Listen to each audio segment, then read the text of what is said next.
This fucking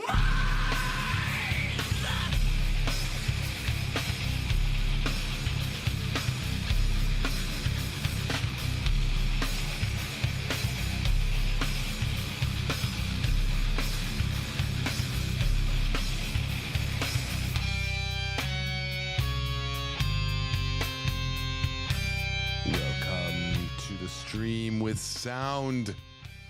I had an issue and there was no sound. This is the dirtiest stream ever with sound. Previously, we did have a dirty stream with no sound, but now enhanced with sound. And some of you have been baited into the stream because you want to know what is so dirty. Does he mean this?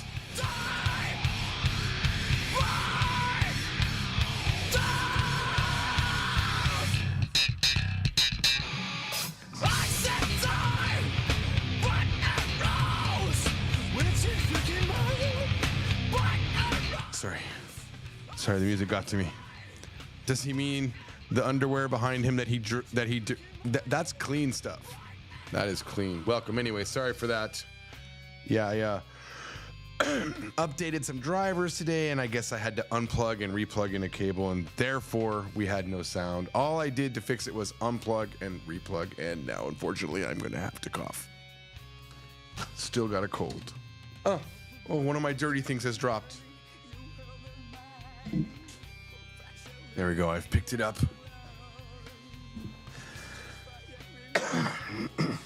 All right, Kyle, I see you coming right in with the question. Let me dispense with the niceties first. Welcome to Polyglot Talks-a-Lot. I am George Trombley. I'm fluent in Japanese, mostly, pretty much in Japanese, and kind of in Korean. Fluent in both. If I'm lost, I can say what I need to say. If I have issues, I can fix them in Korean.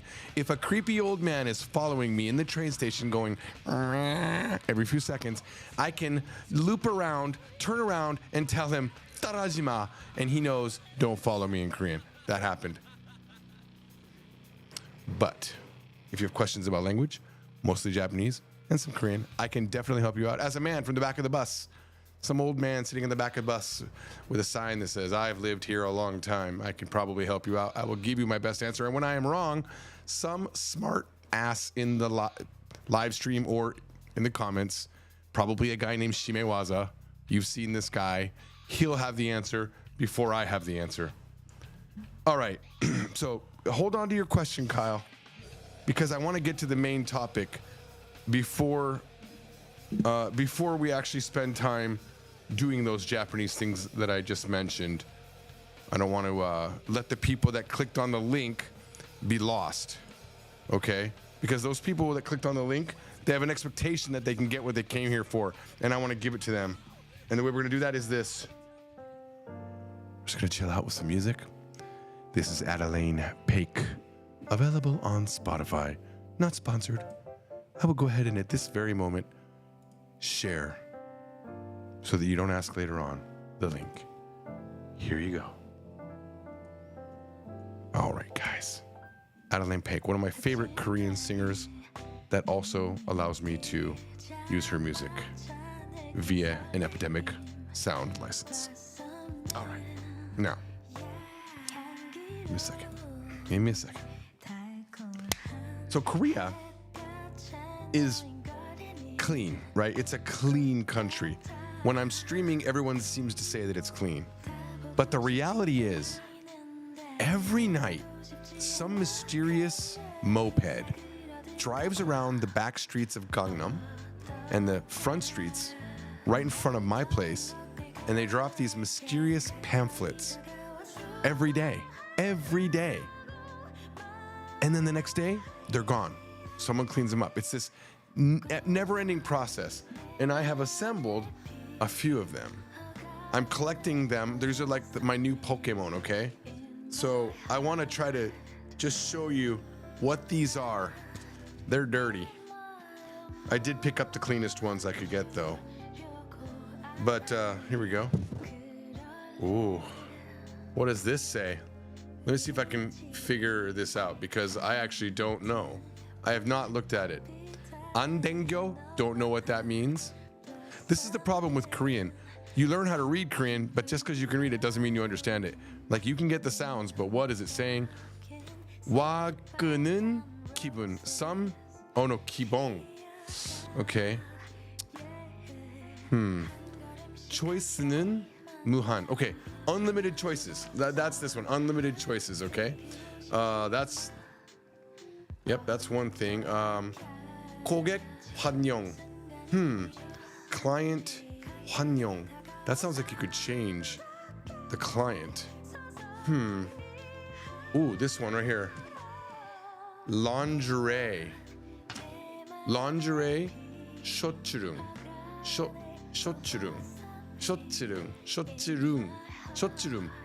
Lingerie shirt room. Lingerie shirt room. I don't know what this is. Now I think you call this number, which is a Korean cell phone number. 1인 고객 환영. 1인 is one client. Okay, one person. 고객 is client. 환 is change. Young. I don't know.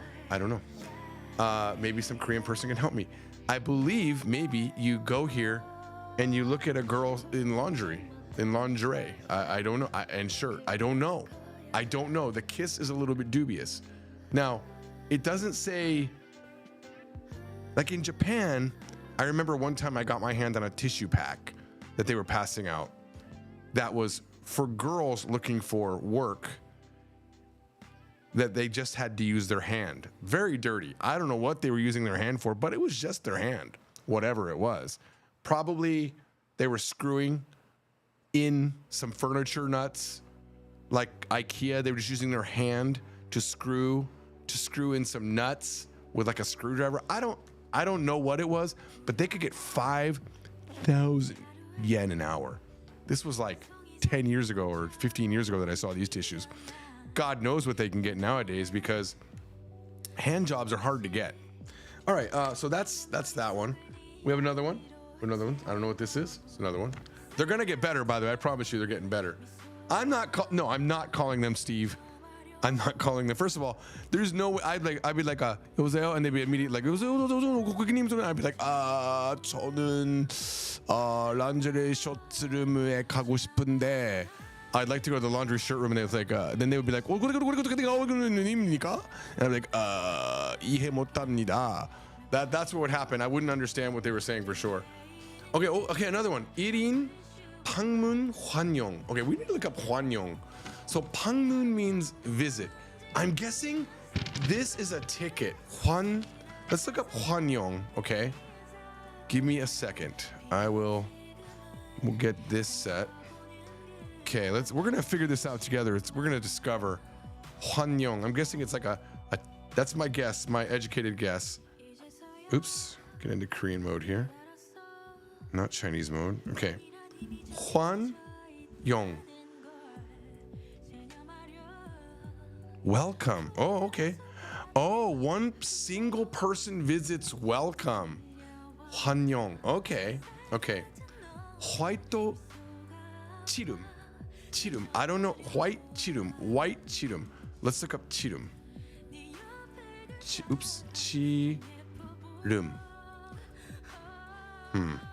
It's definitely not. Touch room. High touch room. Oh my God. It's tochi. Look.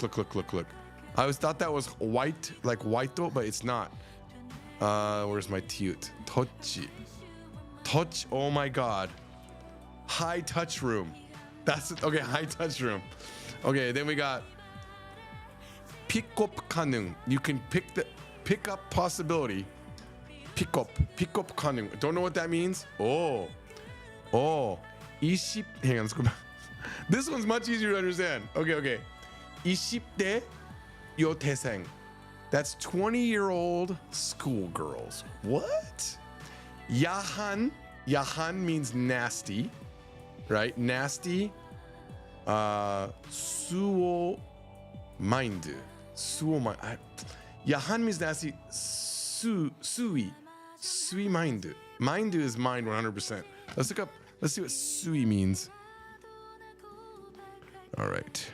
My dirtiest stream ever. Sui. Polyglot George. First place. Ooh. First place. Sui? First place. Nasty first place mine? Sui mine. Let me start plugging in more of the letters. Maybe. Ma. Indu. Sui.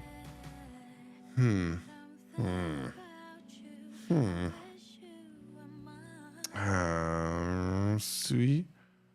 Occupy. Yeah, first place. High level mind. Well, they're 100% nasty first place minds, whatever they are. So that is a high touch room. Now, this is gonna be dangerous. I'm gonna look it up. I'm gonna see what a high touch room is. I've purposely hidden my screen. High touch room. Oh, Gangnam Karaoke comes up. Gangnam Karaoke. I'm in Gangnam. This must be the name of the place. GangnamKaraoke.com. Let's go there if you want to check it out. GangnamKaraoke.com. There it is. Gangnam High Touch Room. 최초가 예약 문. Okay, this is where we can. There's a number. Is it the same number? It is a different number to call. No other information. It's very close to my place. I have no idea what this is. Oh wait, we got pictures, guys. We got pictures. Let's see. Look at this. Like, I can't click on these photos. Let's see. Okay. So apparently we go down this dark, deep, scary hallway. Okay. High touch room. 우지호 인사드립니다. Insa means greetings. We will greetings. I don't know what ujiho means. No idea. Never heard or seen that before. Where'd my Endic? Okay, here we go. We're figuring this out. Don't know what that means. Ujiho.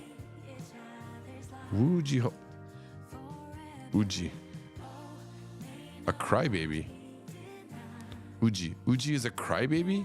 I don't know what Ujiho means. Oh, here, I got an idea though. Let's see if it says that Ujiho will greet us. Is this Uji? This is Ujiho? I don't know. Ujiho. Imiji. Where's image? Imiji. Okay, apparently this guy is gonna greet us, okay? I don't know what that means. All right, okay, that's one. So Yahan Sui Mainzu. I don't know what. Oh, maybe Yahan Sui is nasty rank mind. Yeah, nasty rank mind. 100%. All right, so that's these two. Now we got three more. No, we got two of the same one. I picked up two of the same one. Okay. Here we go. I'll save the best two for last, guys. Yeah, best two for last. All right, here we go. All right, this one. This is the next one. All right. Looks like it's the same thing on both sides, just different colors. Okay. Yangju. Not sure what that means. Plus, kwael is fruit. Plus, umryo, drink. Plus, mekchu, beer. Yangju? I don't know what that means. So we're going to look up Yangju. Okay, Yangju. By the way, if you do learn Korean, you can't type like you can in Japanese. I'm not typing Y-A-N. I'm literally typing, like, to get Yangju, I'm typing D and then what is it? D and then an I. Because D represents the Iyun character and Ya is the E character. And then another D for Yang and then Ju. Oh, liquor, Yangju. Oh, Yangju is yozake, yoshu. Oh, hard liquor. Okay, so we get, all right, so we got, you get hard liquor. You get kwail. Kwail, I think, just is fruits. Isn't that fruits? Why does Are people excited to get fruits? 과일. Fruits. Yeah, it's just fruits. Okay. We get fruits, guys. All right. We get 음료, beverages, and we get 맥주 beer. All right, next one. 강남 최소가. 최소가. 최 means most. 최조가, sorry. 최조가. So let's look up 최조. Excuse me. Okay, so 최조, the most what? Ga. Lowest price. Hey guys, it's the lowest price, but I thought the other place said 최조가 is also. What do we got? 만지면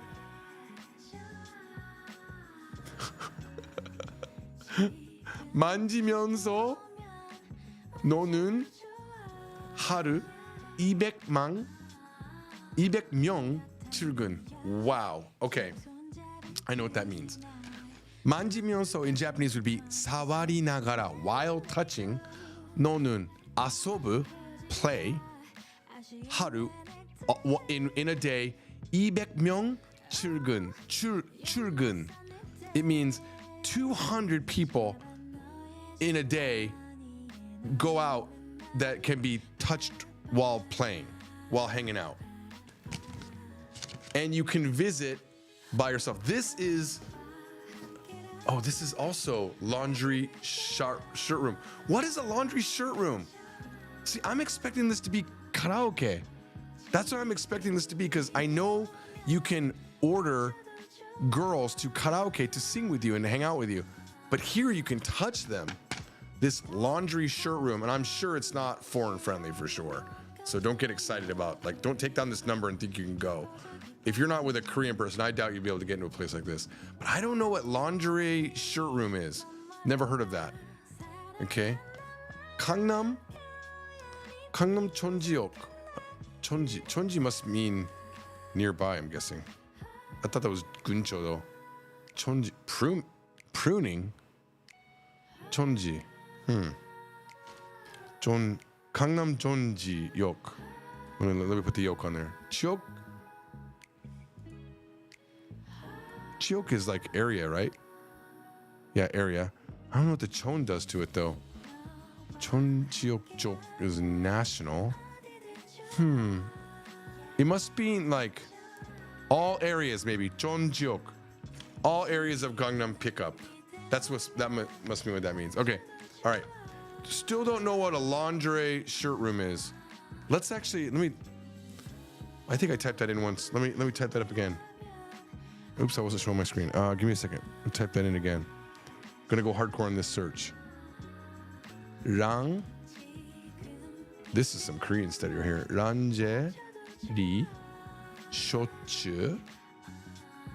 Nope, wrong vowel. Room. All right, 런제리. Oh, 쇼츠 room. Okay, here's a Femi Wiki entry, whatever this is. Here's my Femi Wiki. Oh my God, this is too much. Okay, oh my God, this is too much. 인사를. Okay, let me try to read it before I translate it. Let's check my translation skills. 셔츠룸은, a shirt room is 중간에 방에서, in the middle, with inside of a room. 인사. It says 인사, which is greetings. 하면서, while giving greetings. Maybe there's that's a secret thing. I don't know. Greetings. What does that mean? 헐복에서. I don't know what 헐복 means. 셔츠로 갈아입는. Okay. Changing. 갈아입다 must mean changing. 평정룸. 업소이다. 업소 is like a place of operation. Okay, this is for a shirt room, not a laundry shirt room. 원래 originally laundry, there we go. A sleep 로 갈아입는 란지룸이었는데 2010년경 대부분, the majority of them, I don't know what the 경 does. Maybe it means after or something like that. After 2010, 셔츠룸으로 바꾸었다, changed to shirt room. 이런 역사, from this history 때문에, because of this history, 성녀, song I think is sex related. 성노 and maybe is play. Sex play? 동자들, I don't know what that means. 동자들 makes it plural. 은 셔츠룸을 흔히 런지레 하고 부르기도 한다. So it ended up being called laundry because of that history. All right, here we go. Let's control CC this. We're having trouble connecting. Okay, here we go. All right, here we go. How much did I get? A shirtless room is a variation of a rooming house where you change from a robe to a shirt in the middle of the room. Originally, they were lingerie rooms where you changed into lingerie slips, but around 2010, most changed to shirt rooms. Because of this history, shirt room is often referred to as lingerie by sex workers. So, 성노 동자 must mean sex worker. Boom. New word, guys. New word unlocked. All right. TC의 변화. TC의 변화. No idea. All right, we're just gonna quick cheat this one. Originally, shirt room's TC was 100. Oh, TC must mean pricing, huh? 100,000 won for 1 hour. 20 minutes and 30 minutes in February. So there was a brief drop to 9. However, it quickly returned to 10 after the end of Corona distancing, and nightclubs reopened. But the supply of sex workers became very short. So in late 2021, the time was reduced to 1 hour. And then the TC, I don't know what that is, TC, no idea, increased from 13 to 14 due to the event. And as of February 2023, the TC is currently fixed at 11 to 12 TC for 60 minutes. So I'm guessing 11 to 12 is 11 man. So no, TC doesn't make sense because that would be Japanese way of thinking. All right, so I'm guessing it's 110,000 or like $80, something like that. Again, I'm 100% certain. There's no way they'll let foreigners in here. I don't think that's a thing. Or else you'd see these things in English all over the place. All right, we'll restart this app. Here's the history. System. All right. Here's the system. Uh-oh. Is that... Oh no, I lost Deep L. Deep L restarted and I lost it. Not Depp. Johnny Depp L. Okay. I'd never heard of this before. I knew it had to be bad because of the other ones. The other ones made me realize this is not a good thing. Also, why would you just drop them on the street like that? Got it. Okay. Okay, let's just see. Tamdang. Now, you know what? I want to get to the final one, so I'm not going to try to translate this. Shirts are rented by salespeople for a fee. What? But it's samman won, so that's only $30. And most of them are worn by other sex workers, so they're not hygienic. What? What? That sounds nasty. Like, not in a good way nasty, though. It's not $30,000. This is equivalent of like $20-some. Okay. Here's greeting. Here's what they mean by greeting. You go in, set the glasses, have an icebreaker, and with 10 minutes, the waiter is smart and knocks on the door and says, "Say hello to the sisters." Then he plays a greeting song. This English translation sucks. Then he plays a greeting song? I'm pretty sure they mean she plays a greeting song. And then climbs on your lap, sits down, faces you, and changes from her pants to her shirt. What the hell is this? This is so crazy. Keep in mind, in Korea, Korea has no like legal sex industry like Japan does. So this is some crazy method of getting around that. So let me. This can't be he. Why? Maybe it is for boys. It could be for boys. Okay, hang on. You go in, you setting하고 okay, this is not glasses. This is a glass. Okay, you have an icebreaker, and with 10 minutes, the waiter is smart. What does that mean? 똑똑하고. It does say is smart. And 문을 두들긴 다음. Yeah, after knocking on the door, says 언니들 인사. So onni is the sisters. So obviously the people coming in are girls. Say hello to the sisters. That must be what that is. Then he plays a greeting song. It must be the waiter.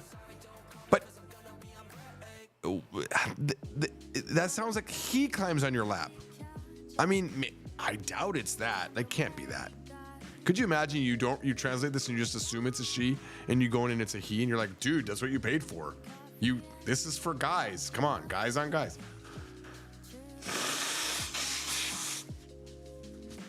All right, let's see. 그러면 인사용 노래를 틀고 손님의 무릎 위에 올라 앉은 다음 손님과 마주보고 and changes from his pants to a shirt. That doesn't clear it up for me. Let's see if Google does a better translation of this. You go in, set your glasses, and have an icebreaker time. Within 10 minutes, the waiter is smart. He gets smart within 10 minutes. The waiter is smart. Knocks on the door and says, "Greetings, sisters." Then they play a greeting song, sit on the customer's lap, face the customer, and change from their uniform to a shirt. So here they're not assuming gender. Let's see what this says in Japanese. 入ってグラスをセットしてアイスブレイキングタイム Okay, ice breaking time. They changed it up a little bit. を持っていれば10分以内にウェイターがスマートでドアで叩いた後姉の挨拶という。その後人事用の歌 Is that 人事用ひねり客の膝の上に上がって I'm assuming that's 膝 not 股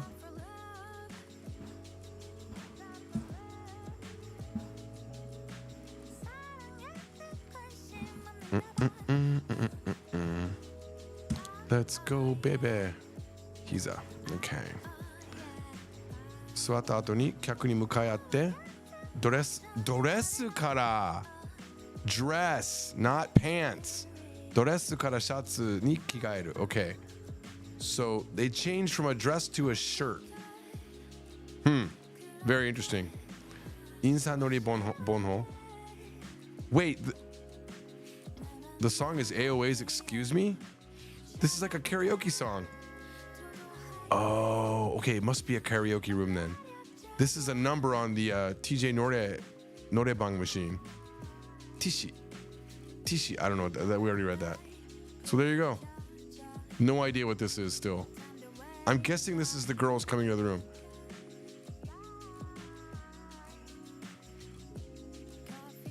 All right. Oh, tips. You can tip. We got tips. Friday and Saturday have the most customers, and Sunday is normal. Monday and Wednesdays vary, but there is a saying among sex workers that Wednesdays are Ma's Wednesdays, meaning there are not many customers. However, Dalto in Gangnam still has a lot of customers, and even the third floor is open for business. Wow, how many floors do they have? From 8 to 12, the so-called Thai unit is mainly office workers, and there are many customers in their 40s and 50s. I have no idea what all this means, but Thai workers must mean like businessmen. All right, so there. We've figured out what this is. Now, what could this one be? What could this one be, guys? I'm not exactly sure what this one is, but it's ranked number 1 in Gangnam, and it's also a shirt room. Okay, we now know that this is a shirt room. On the other side, it says white brick. I don't know what that means. Laundry and hyper brick.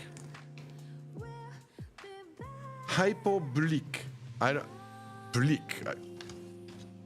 don't know what that means. Blique. Let's go to our indic. Oh, that's the wrong one. Blique. Blick? What does blick mean? Bu. Bu. Bull. Blick. Bleak. Bleak. I don't know what that means. All right, let's try the Google image test.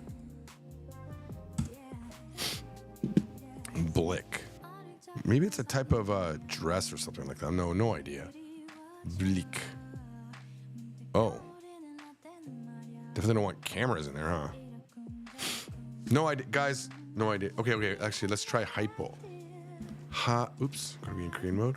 Hypo. Bleak. Okay, let's see what that is. High public. Lingerie and high public. A public. Oh, high public. What does that mean? High public. Oh, wow. Wow, that's cool. Hang on. Can we get this bigger? Let me close my downloads.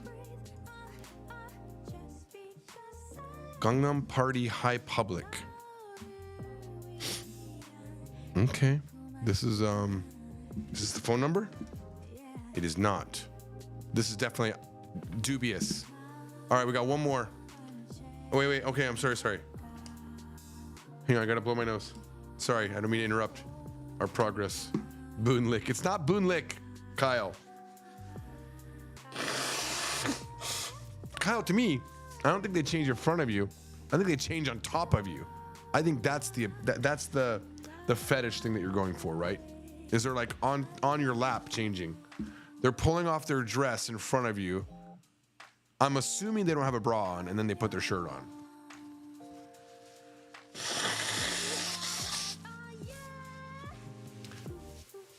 Kyle says, it's weird that Koreans wouldn't welcome foreigners for that. Usually those businesses go straight for tourists. You would think so, but I remember the first time I came here, one of my friends, Korean friend, drove us all the way to like the DMZ where he wanted to show us this area where there was prostitution and they had girls behind glass just sitting there waiting for people to walk by, and they would appeal to the people in the cars.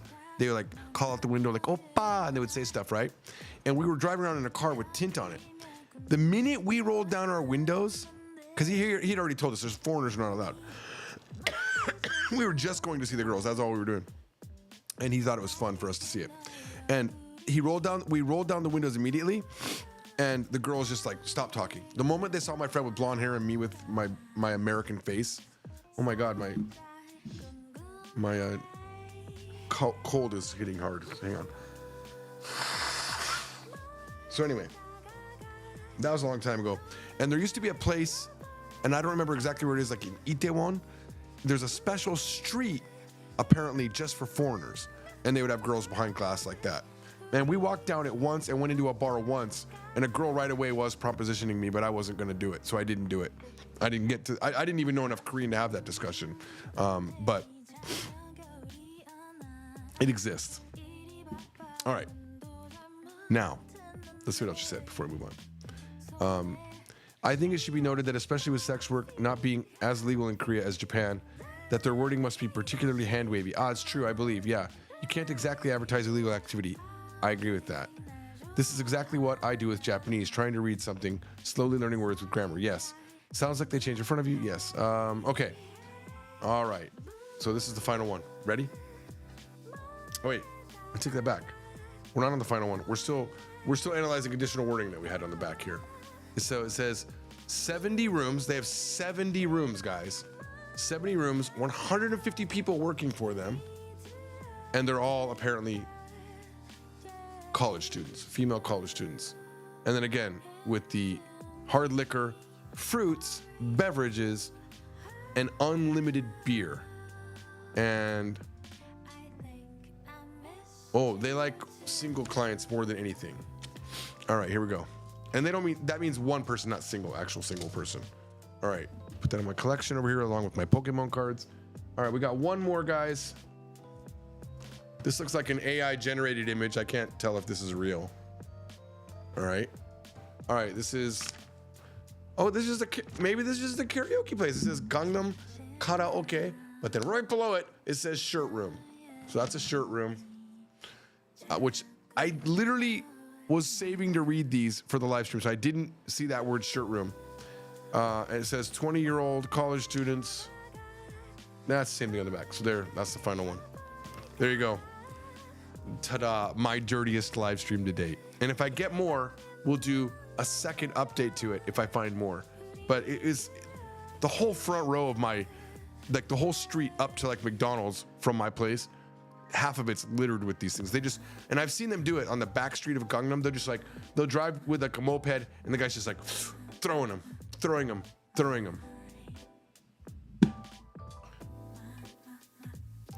Am I going to get a strike from YouTube? I hope not.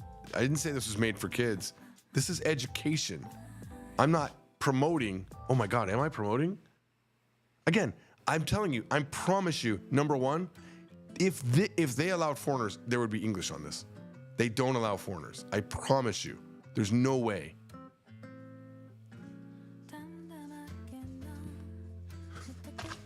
They will be stroked to get this free advertising. They're not getting free advertising. You guys are not, no one's gonna go in these places from this stream. Trust me, you don't, number one, I imagine if they would allow you, you'd have to have amazing Korean to have it happen. I don't imagine they're gonna let you in.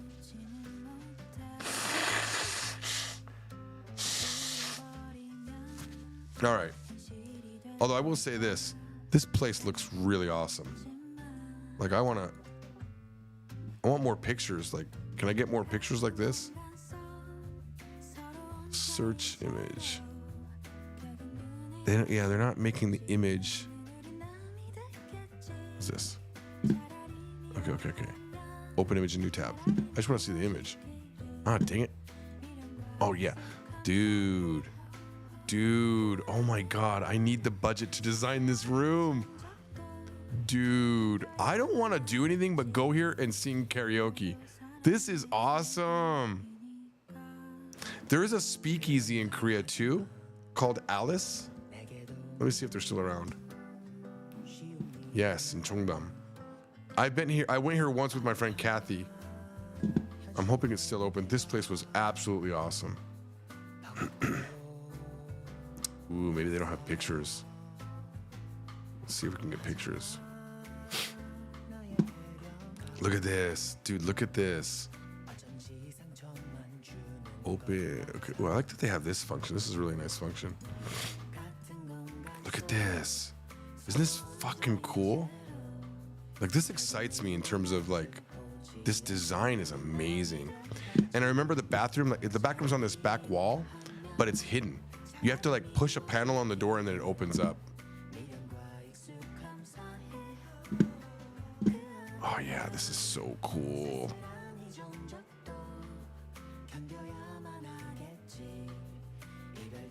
Yeah, I love places like this. Just chill.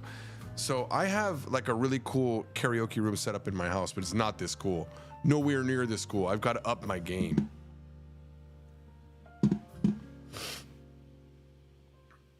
Steve says, I think George will be redecorating his karaoke room when he gets home. I will, but it's just so I can actually shoot standing up and pointing to a TV for my live streams. So I'm actually gonna make it less cool currently. Like, the current design is cooler. I do have, where'd my phone go? Here we go. I can show you what my karaoke room looks like. Uno momento, my friends. And then I want to talk about TikTok just for a second.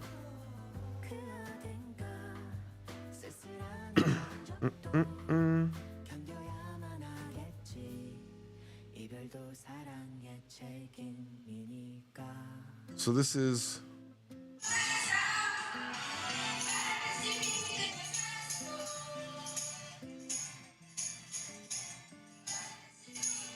my wife and our friend.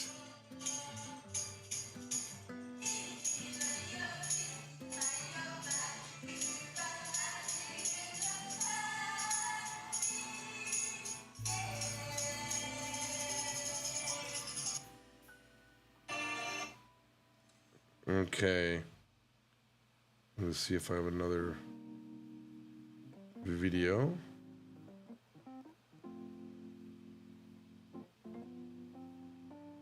I take promotional videos from time to time. All right, I'll try. I might have to hide the music.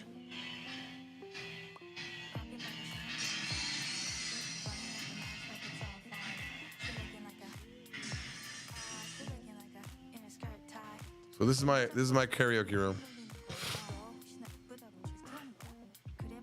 Just imagine the white stripes.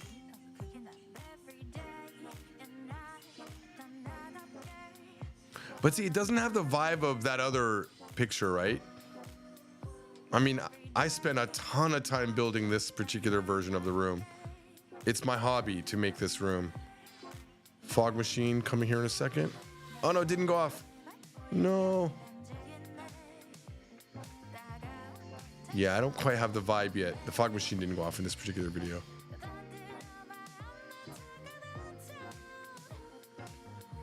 All right. So that's my place. Now, I have another topic to talk about before we get into boring Japanese questions. But hey, if you've got to ask, you've got to ask, right? All right. Oh. I'm not going to scroll up to your question. Just ask it again, okay? Actually, I could probably scroll up. But I'm not there yet, Kyle. I'm not there yet. I got to talk about one important thing. Have you seen that trend with the NPCs on TikTok? I did a live stream today, and I had an average of 700 people continually watching me walk around Gangnam. Now, I wish they were just watching me talk and they were totally into it, so they watched. I know if it was just me talking in a room, there'd be like 12 people max, probably even on TikTok. But I had 18,000 people view this stream that I did today. It's exciting for me, but I know it's not gonna last because I'm leaving here.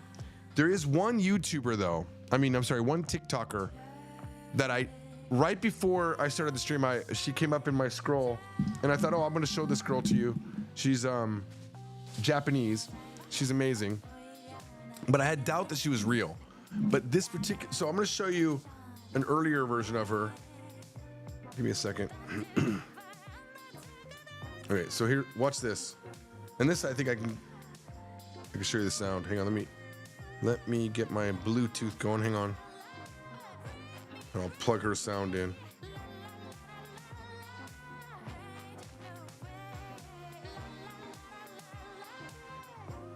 All right, we'll lower this down. All right, here we go. Hang on, it's trying to connect. Come on, baby, connect now. You got this. Please connect. Connected, okay. All right, here we go. So this is, if you know her, let me know. I believe her name is Natsue Koko. Do my streaming? This stream is also experiment. Today's feeling, you feeling bad or good?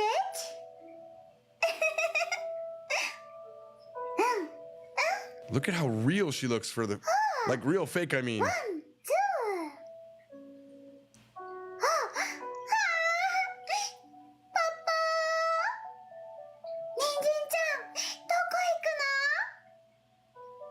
You hate it? Dude, I can watch this for hours. I can watch her for hours. I'm like looking for the flaws. She's so perfect. Pyong pyong. She looks fake, right? Like not real, right? I thought they must have like sampled her. Okay. So she happened to randomly come up again today. And it's like, okay. And oops, yeah. どんな風に解釈するかはわかんないけど、それも全部 Okay, so here she came up again today, and I was like, okay, all right, I'm gonna get a new video for these guys, a fresh one. And then she changed up what she was doing, and I was like, oh my God, she's not fake. I thought for sure, I had doubt. I was like, this is not real, but watch.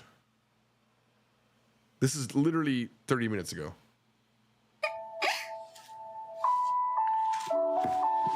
So she's readjusting here, and she stops, which I've never seen her do.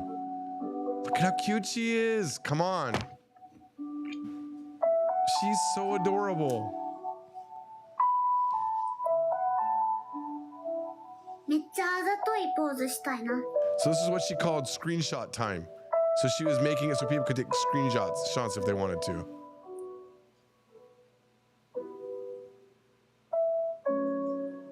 I went in and got rid of all the display stuff so I could show it to you properly. Look how still she is. I mean, it's possible this is like a super advanced AI.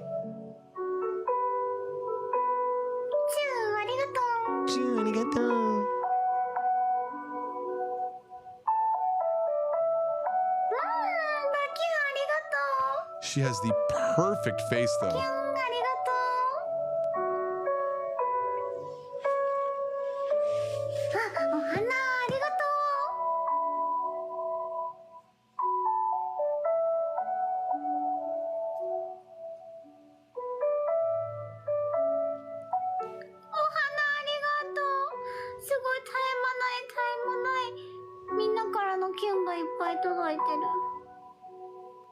The cat's gonna hit her microphone in a second, her camera in a second.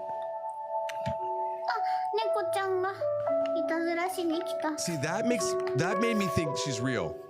That was unplanned.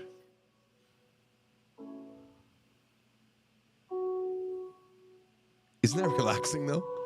Couldn't you watch this for hours? I could watch this for hours. I think there was. Okay, I thought I had a little bit before that.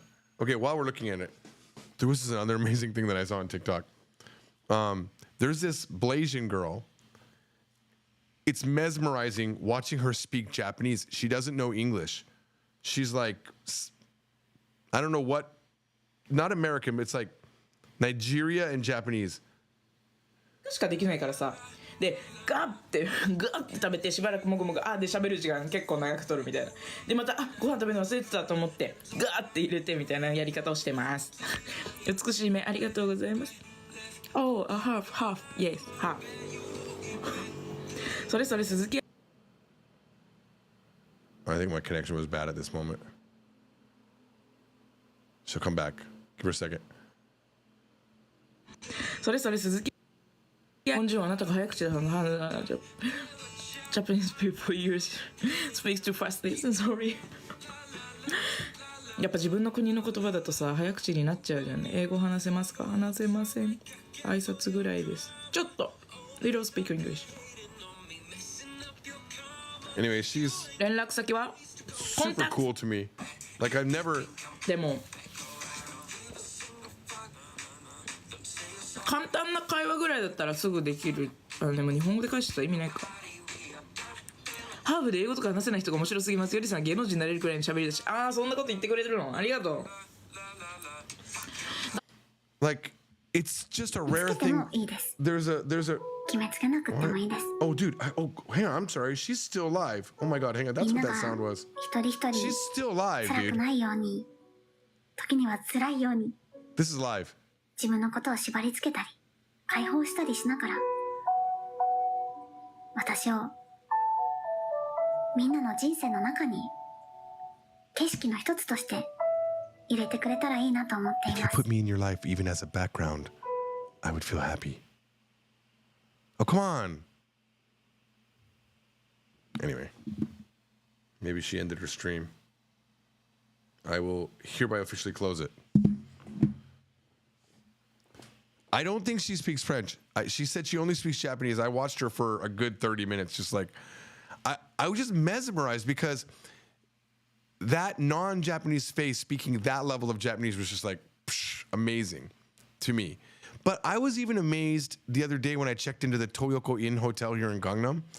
I checked in Japanese because I was like, I'll just check it because everyone was speaking Japanese ahead of me to the staff, and I was like, okay. I was sitting there the whole time like wondering, are these Japanese people that came in from Japan that work at this hotel and they speak Korean, or are they Koreans that speak Japanese? I couldn't tell. The Japanese was so good. I was like, they must be Japanese. But when I checked in, I was like, check nisai desu kedemo. And she's like, oh, your Japanese is good. And I was like, your Japanese is good. And I looked at her name tag, and it was a full Korean name. And I was like, wow, I thought maybe you were like a Japanese person married to a Korean or something like that. But your first name is also Korean. I was like, that's amazing. Your Japanese is amazing. But she didn't respond. She's like, arigato. It was not a great. And then I was getting checked in. She must have heard it like a million times. But her Japanese was like some of the best Japanese I've ever heard out of a Korean. Like, so good, I would literally be tricked into thinking she's Japanese.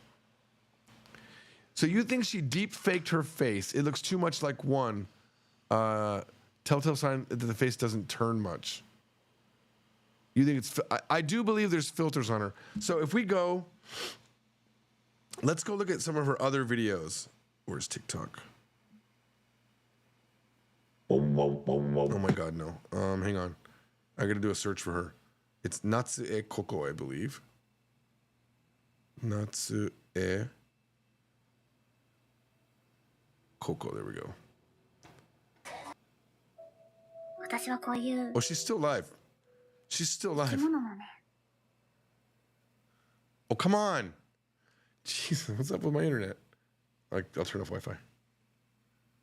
Come on, go. Stop sending me 生き物の messages. ような気持ちとかさ Stop sending me messages. 気分とかを Oh my God, stop sending me messages. しっかり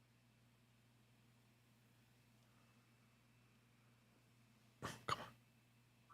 君は君しかいないから本当にこの世で一人しかいないんですねクローンがいないから There are no clones of you. 本 There's 当に only 大 one 事 of に you. してください So please take care of yourself.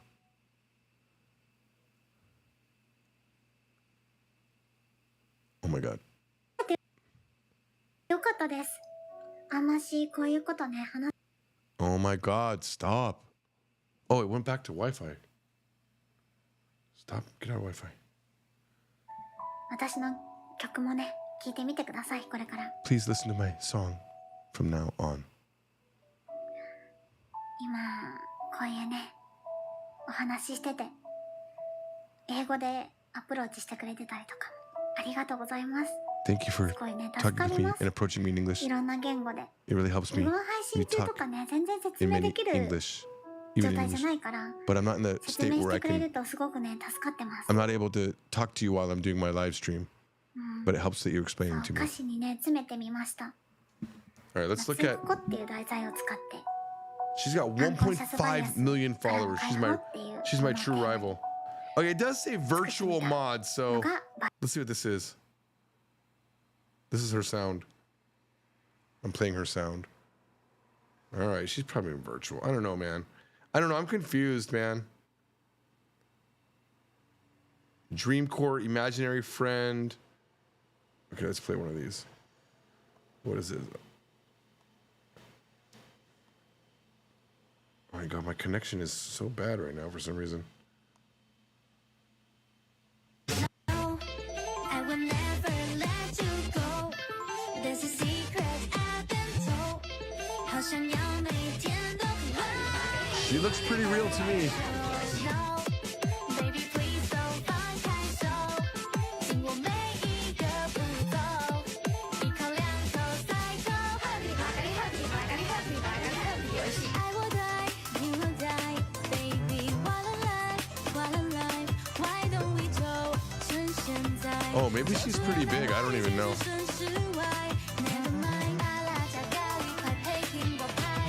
I bet that's her song. Okay, well, listen, we've spent a lot of time on her.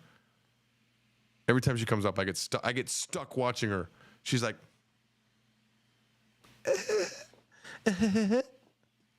"Arigato." God, it's crazy. All right. Shimewaza. Here's Shimewaza. We finally Shimewaza was going to explain it to us. There are a handful of white, black people who were born and raised in Japan who have YouTube channels. Naturally, they speak Japanese at a native level. Yes. Soft and Wet says, how do Japanese people feel about males with long hair? Is it looked down upon as much as it is in the States? Is it looked down upon in the United States? There are quite a few Japanese men that have long hair. I don't think it's a problem at all. I would say in Korea it's more rare. It's a vibe in Japan though. Not a problem. If you look good. Here's the thing. Here's the real truth, right? If you look good, you can do anything. You can really pull off anything. Like this is gonna sound weird, but my youngest daughter Arisa and actually Mari too, they pull off anything they wear. They look good in it.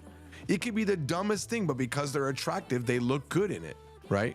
Like if I wear a certain style, it might turn out bad. But if a hot, tall guy wears the same style, it's like, oh, he's quirky. That's cool. I love what you're wearing.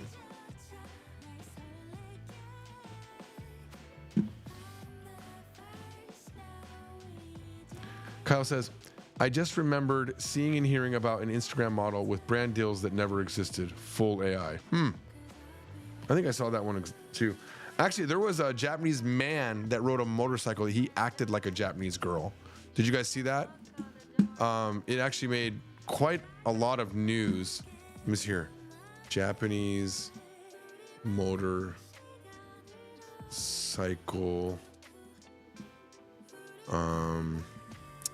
fake girl. What is fake girl? Fake girl? Oh, here he is. Where is that coming from? Let me close my phone up. Okay. This is actually a guy. This is what he really looks like right here. And this is what he looked like. Here, let me open this up. So look, this is what he was presenting to the world, and he built up a massive amount of fans. But this is what he really looked like. Still cute. Am I right? He's still cute. Right? He's still popular. They still root for him. Popular female Japanese biker turns out to be 50-year-old man with face app. Right? So I guess anything's possible, huh? Anything's possible.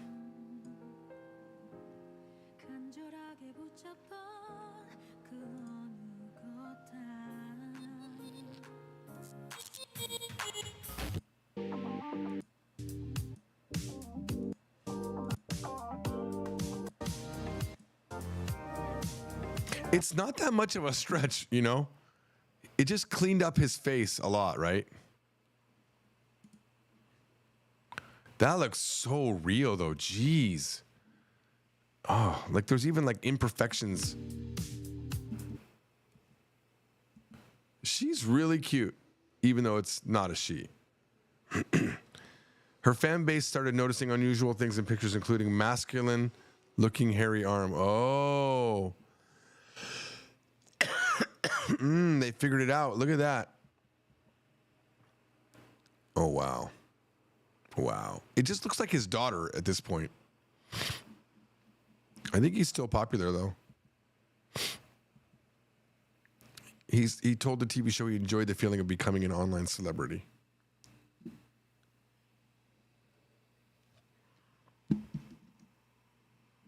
Yeah, see, they were impressed. He didn't get canceled for that. Everything is fake, and we're all in a simulator. Oh, that's funny. That is funny, guys. I think he got caught from a reflection in one of his photos. Oh, okay. Yeah, I didn't see the whole story. Imagine getting that guy change his shirt on your lap in one of the shirt rooms. Nice. Yeah.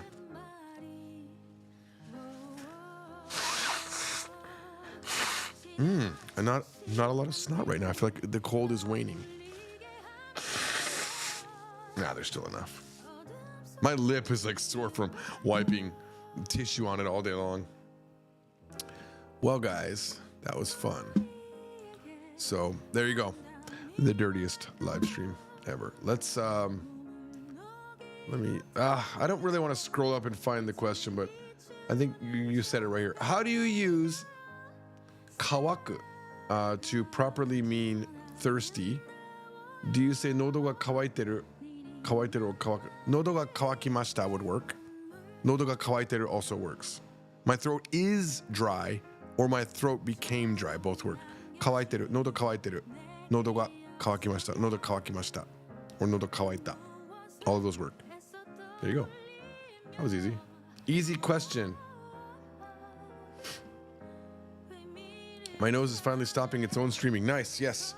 My nose has been live streaming for the last 2 days. Oh my God, I'm literally out of toilet paper now. I gotta get another round of, guys, you can't see it, but I have an entire basket full of dirty snot tissues. I'm right back. I got a batch. Wait, maybe I have something in my pocket.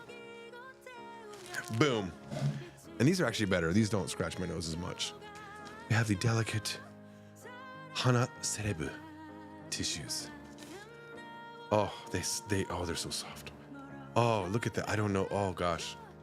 Oh, my gosh.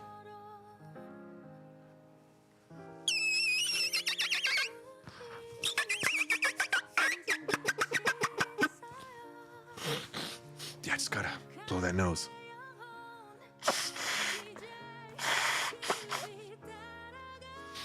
All right. Any more questions, guys? Definitely follow me on TikTok, though, because the TikTok live streams are so much better on your phone. Liam says, how often do you have to renew your wife's residence in America? Oh, my gosh. I think it was 5 years the first time and then 10 years the next time. Like, God, I probably should check. I don't know currently what it is. Oh, by the way, I finished all of the special covers for the books. They're all live. They're not available for sale yet, but they probably will be in a few days. And there'll be a limited period where you can buy them in order to get them delivered before Christmas. Pricing, I don't know right now, but unfortunately, printing pricing went up for everything about 2 months ago. It really sucks because the price won't be, I don't think it might be able to be as cheap as it was last time, but I don't know. But this time we're introducing Kanji from Zero Book 1 and 2 special covers. No, I don't do the NPC streams. I'm not good enough. Thank you. Rose, thank you. Thank you. Thank you. Rose, thank you. Cowboy hat, bing, bing, bing. Cowboy hat, bing, bing, bing. Rose. Smells good. Smells good. Thank you. I'd have to practice.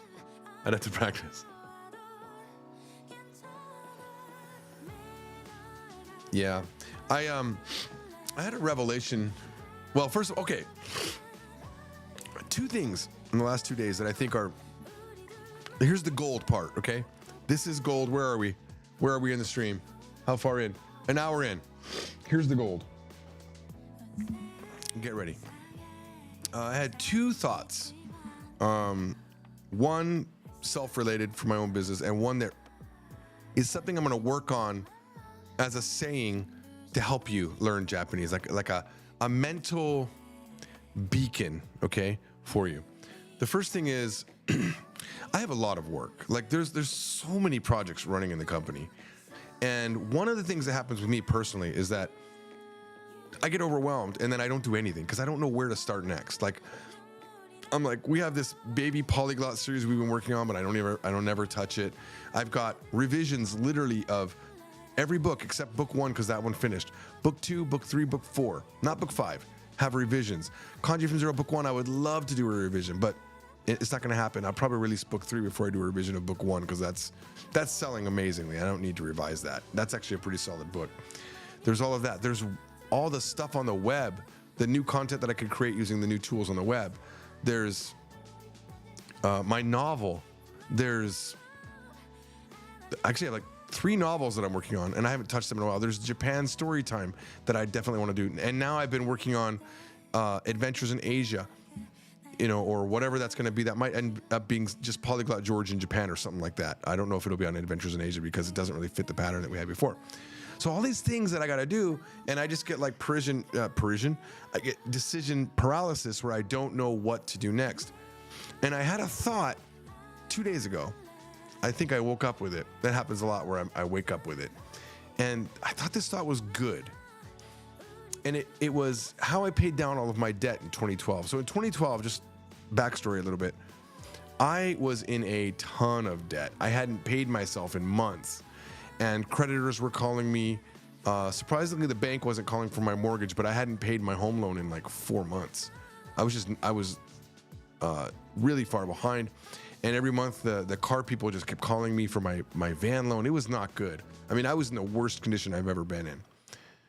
And then I started listening to Dave Ramsey, who he's like an old-timey like guy that teaches you about financial stuff, but it's It's a basic level stuff. It's not like high level stuff. And there's this unconventional thing that he teaches. He's got this thing called the baby steps. And you save you put like $1,000, for example, I think is baby step 1. You put that away as an emergency fund, right? That's baby step 1. And then baby step 2 is you start paying down the debt. I think that's baby step 2. But the way that you do that is like conventionally you would say, well, what's your highest interest card? What's the highest interest loan? Pay that one first because that one costs you the most money. That's not how he does it. He says, what's your smallest loan? What's the one that you can pay off soon? So you focus on the tiniest one first and you put everything else on minimums and you go hardcore paying down the tinier one. Because the benefit of that is much bigger than paying off the higher interest one. Not financially. Financially, it's probably smarter to pay off the higher interest one. But the thing is, the higher interest one probably will take you a much longer time and you'll lose motivation midway through. So he says, pay off the small one.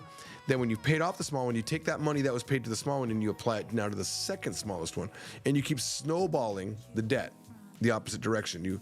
You keep going up the debt. And I did that. I did that in that order. And he's right. When you pay off one credit card, you're like, oh my God, I did it. I paid off this one credit card. One less thing to think about, one less thing to juggle in your brain. And I did the same thing as I went up. And eventually, I don't remember the time. It could have been a year and a half. It could have been 8 months. I don't remember how long it took me. But I paid off $80,000 in debt in a period where I wasn't able to pay myself. Okay? And it wasn't just that methodology. Another thing that I was doing was I made a rule that I had to look at my debt chart once a day. That was the only rule. There was no rules like you got to pay down 10% of the debt every month. There was none of that. No convoluted rules that I could skip out on or justify why I couldn't do it that month. I had a very simple rule for success. I don't know if you could hear that. It's very loud outside. And my simple rule of success was update my debt chart as I pay and look at it once a day. Look at it, understand where the numbers are, and move on. I had no rules that I had to pay it, but the awareness of me looking at the debt chart really helped. And it was around this time period, well, right before I started doing the debt chart. Excuse me. I hate that my flow gets killed for this.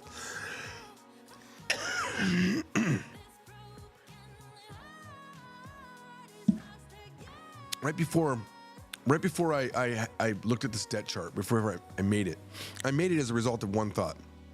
I was in the parking lot in my car, just kind of sitting there, and I kind of just had this vision, this overall vision of what the world is, like a metaphor.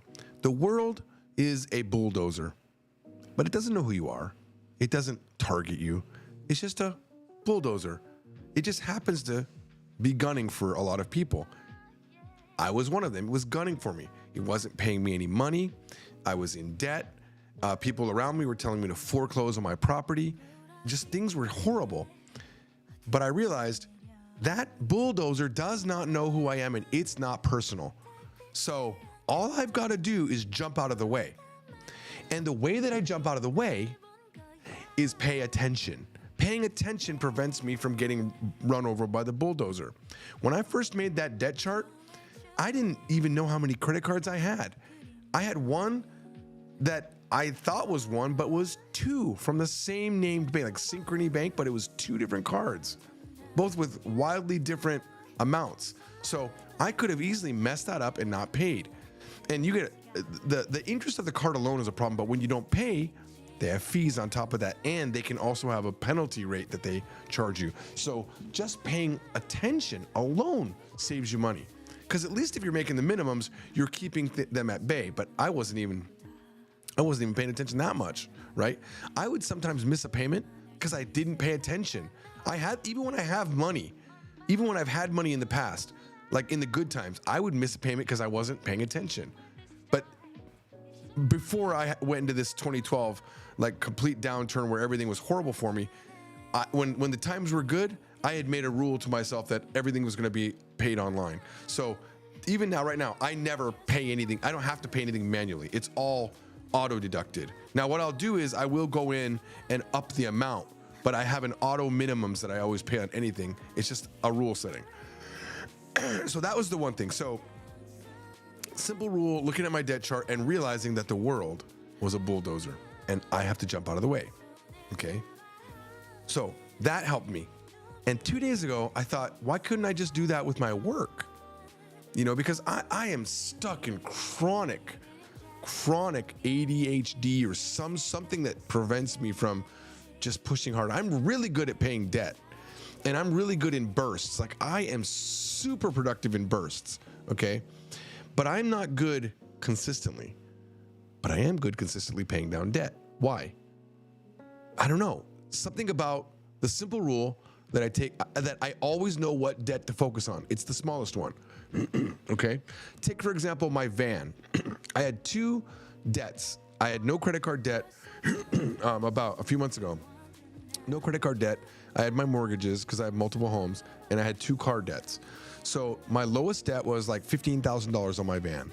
And I had an extra $10K sitting around in like an account doing nothing. And I was like, okay, what's my lowest debt? And I looked at it and I said, okay, I reinstituted my debt chart. I wanted to get more aggressive, right? And it was that van. So what did I do? I paid $10,000 down on that van. All my excess money, I sent to the van. My thought was, I have enough, I have credit, I have mortgage, if I'm in trouble, I'm okay. I have got capital, investments in properties and stuff like that. I got stocks I can still sell. I still have some crypto I can sell. I don't have a ton anymore because I sold it to pay down debt, by the way. But I paid that down, right? Where was I going with that? No idea. But my point being, I still follow that principle. It's easy to do. I don't have to think about it. I just do it because of the rule, pay down your smallest debt. Don't look at the percentages. Don't worry about it. Don't even look about what you have to pay for it each month. Just pay down one of those things and get it to 0. Why can't I do that with work? And that helped me today, because today I said, well, what's my easiest debt to pay from work? And it was these things that I've been procrastinating on, these special covers. Like it was just, I didn't want to go in and do all this work and upload it. It's tedious, you know, but I did it. I got it out of the way and I feel great about that. Okay. And my next thing, I've determined, what's the next easiest thing I can do? Japanese from Zero Book 2 revision. Okay. I don't know how close I am, but I know that's easier than Kanji from Zero Book 3. Now, Kanji from Zero Book 3 is probably the next easiest thing for me to do because it's so close. That's super close. I think I can get that one. It's still a lot of work. Don't get me wrong. That is a lot of work. So there might be another book. I'll have to look at all of the projects. I'll have to make a project board and order them in terms of what I think is actually easy, and I'll do it. So that's what I did. And you could do this for yourself. Like if there's things you have to do around the house, just do the very easiest one. And just make a rule that every day you're going to look at your list of things that you have to do and you're going to choose the easiest one and do it. And if you do one, or even if you look at your list and recognize that you have this list, it's going to help you out. Just jump out of the way. Don't let all of these things build up so they don't topple over you, right? They're not going to crash down on you at one point. I remember there's 2 really painful things that happened to me financially. It really sucked. One was I got some sort of HOA letter and I ignored it. And they kept sending, I was like, screw these guys. I almost said fuck these guys, but I said screw instead, so we're clean now, right? But I didn't like the HOA that they were sending this stupid thing about a dead plant or something like that. And it was like the winter in this plant. Of course it's dead. It's the winter, I said, call me back when it's summer, Anyway, I ignored it and it built up. And the fines and the penalties built up. And I was just ignoring it. I was throwing it in a pile and I wasn't looking at it. And eventually it's got up to like $700. And they then threatened to sue me for the damages. And they could literally take your house from the HOA if they did this. And luckily I caught that letter and I called them up. I said, hey, what can we do? He said, hey, look, at a minimum, you got to look at these letters. You can't ignore them. The lady said to me, and it was really strong advice, you can't ignore them. Because I could have solved that $50 fine by just paying it and writing back the letter to them if I was paying attention, but I wasn't. And I ended up paying $700 to get whatever lien they had put on my house removed. Okay? And one other thing, which is huge, okay? Remember I had that debt chart. I paid down all of my debt. Remember I said that? Well, in 2017, I got a call from Nevada State Bank. Nevada State Bank said, you owe us $1,400. I'm like, no, I don't. I have a debt chart that I know I paid you off. I color coded everything that was paid off. So, and I got my debt down to 0. I'm going to prove it. And I went back and I was going to give them all my final payments. I went in and guess what? They were right. I hadn't paid. Now, I made a mistake here. I admitted that I had the debt. They were right. I somehow closed down that particular card in a way that it wasn't being added to the total. I don't know. There was something weird happening and I missed it. And it was like $1,400. If I had paid it then, it would have been done. But I didn't. I just let it fester, you know? I let it sit. And every now and then they'd send another letter. Now it's $2,000. Now it's $2,500. Now it's $3,000. And it started getting really big. And I was still ignoring it. And then I wanted to refinance my homes because the interest rate had dropped significantly at this point. I couldn't. I had this on my record. I had to fix it. Now it was $7,000. And I paid $7,000 of my hard-earned money for this stupid credit card that was just $1,400. It had now almost 4 times because me not paying attention. You have to pay attention. You know, I know this is like, you know, my job is to teach you a language, but the thing is, can you really learn a language if you're stressed out about the money? If you're stressed out about your life? You can't. Part of language requires your brain to be resting, not like excited about all your other problems. So if you want to learn Japanese, fix your life. If you're not making enough money to pay your bills, get a better job. Find a way to get a secondary hustle. Do something. You know, do something. And I don't care how old you are. You could probably find something. There's something out there, you know? Now, look, I'm not an idiot. I'm not unaware that there are things that prevent you from doing things. But ask yourself, are they really preventing you? Or are they giving you the justification so that you don't have to do it? Because the number one person you're going to lie to is yourself. You're going to self-justify against from doing these things. Now, I do it too. And that's why I'm aware. That's why I know what you guys do, because I do it too. Like I'm 100% a very inefficient human being. That leads to the next thing that I want to talk about. Inefficiencies. Now, we all want to be perfect. We all want to do everything super efficiently. I woke up with this thought this morning that was, I think, super important. And I think I understand why things bother me in the learning community. And I think this is the answer, okay? So let me again give you a slight backstory. So I have a couple things that I say to people that I think are really valuable beacons in the brain when you're stuck, right? So that when you're stuck, you have this instinct. The biggest instinct you need is, that I talk about all the time, that is my original saying, okay? Say what you can say, not what you want to say. That is a George Trombley original, okay? That's something I say all the time. And it helps. Like even me, when I'm speaking Korean and I get in a moment where I think, okay, this is what I want to say, I immediately remember, say what I can say. And first I think, can I say what I want to say? No. What can I say?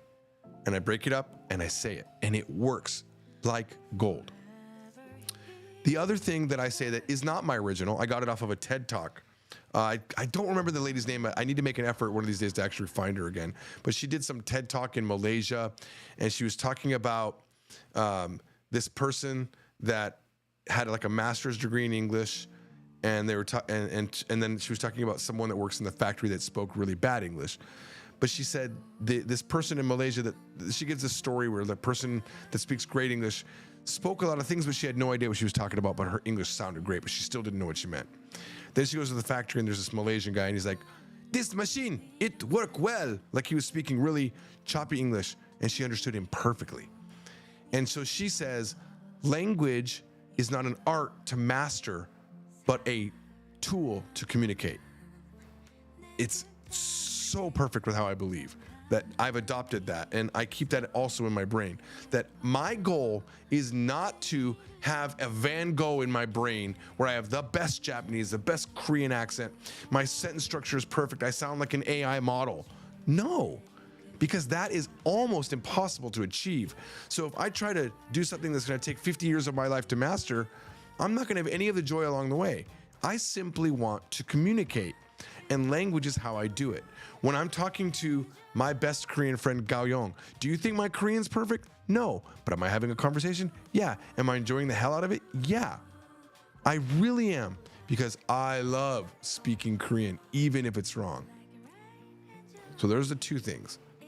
Another thing that I came up with on this trip that I think is really important is to be okay to be confidently wrong. When you're wrong, please do it confidently. You've got to speak up loud when you're wrong. You won't know that you're wrong.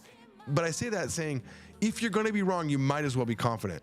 Because if you're not confident and right, you're going to sound wrong. So you might as well throw the dart with all your might. That's what I'm saying. Don't throw the dart like this. It's never going to hit the target. You don't be like, oh my God. No, you throw that dart with all your might. You think, what's my target? You look at that, you eyeball that fucking target, and you throw it hard. And that means you go, konnichiwa, instead of konnichiwa. That means you say arigato instead of arigato. You mess it up, but you say it loud enough so that people can hear you. Because that's half the damn problem, being heard.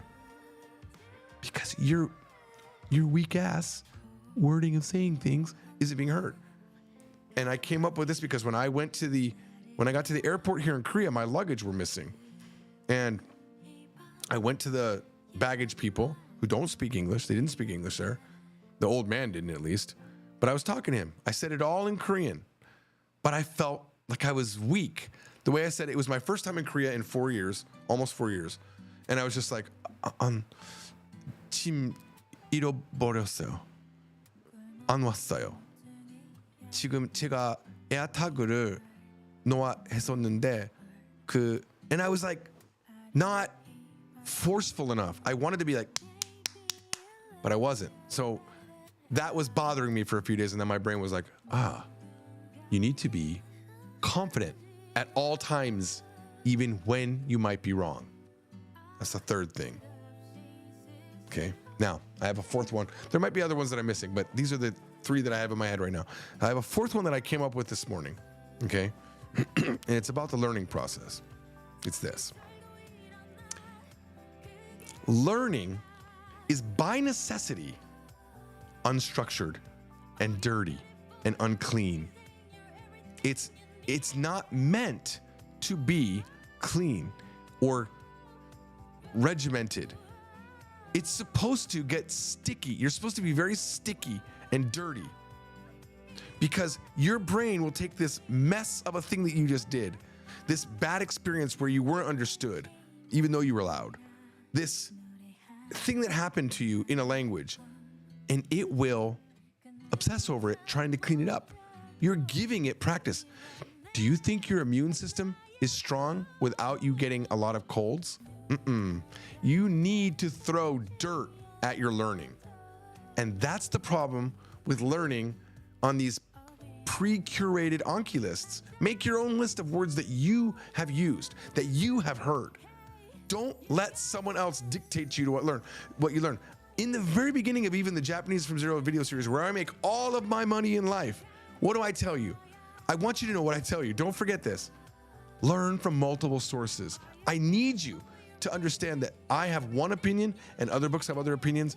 But I also say, when I recommend podcasts, I recommend you find native level stuff, not stuff for you, not curated stuff.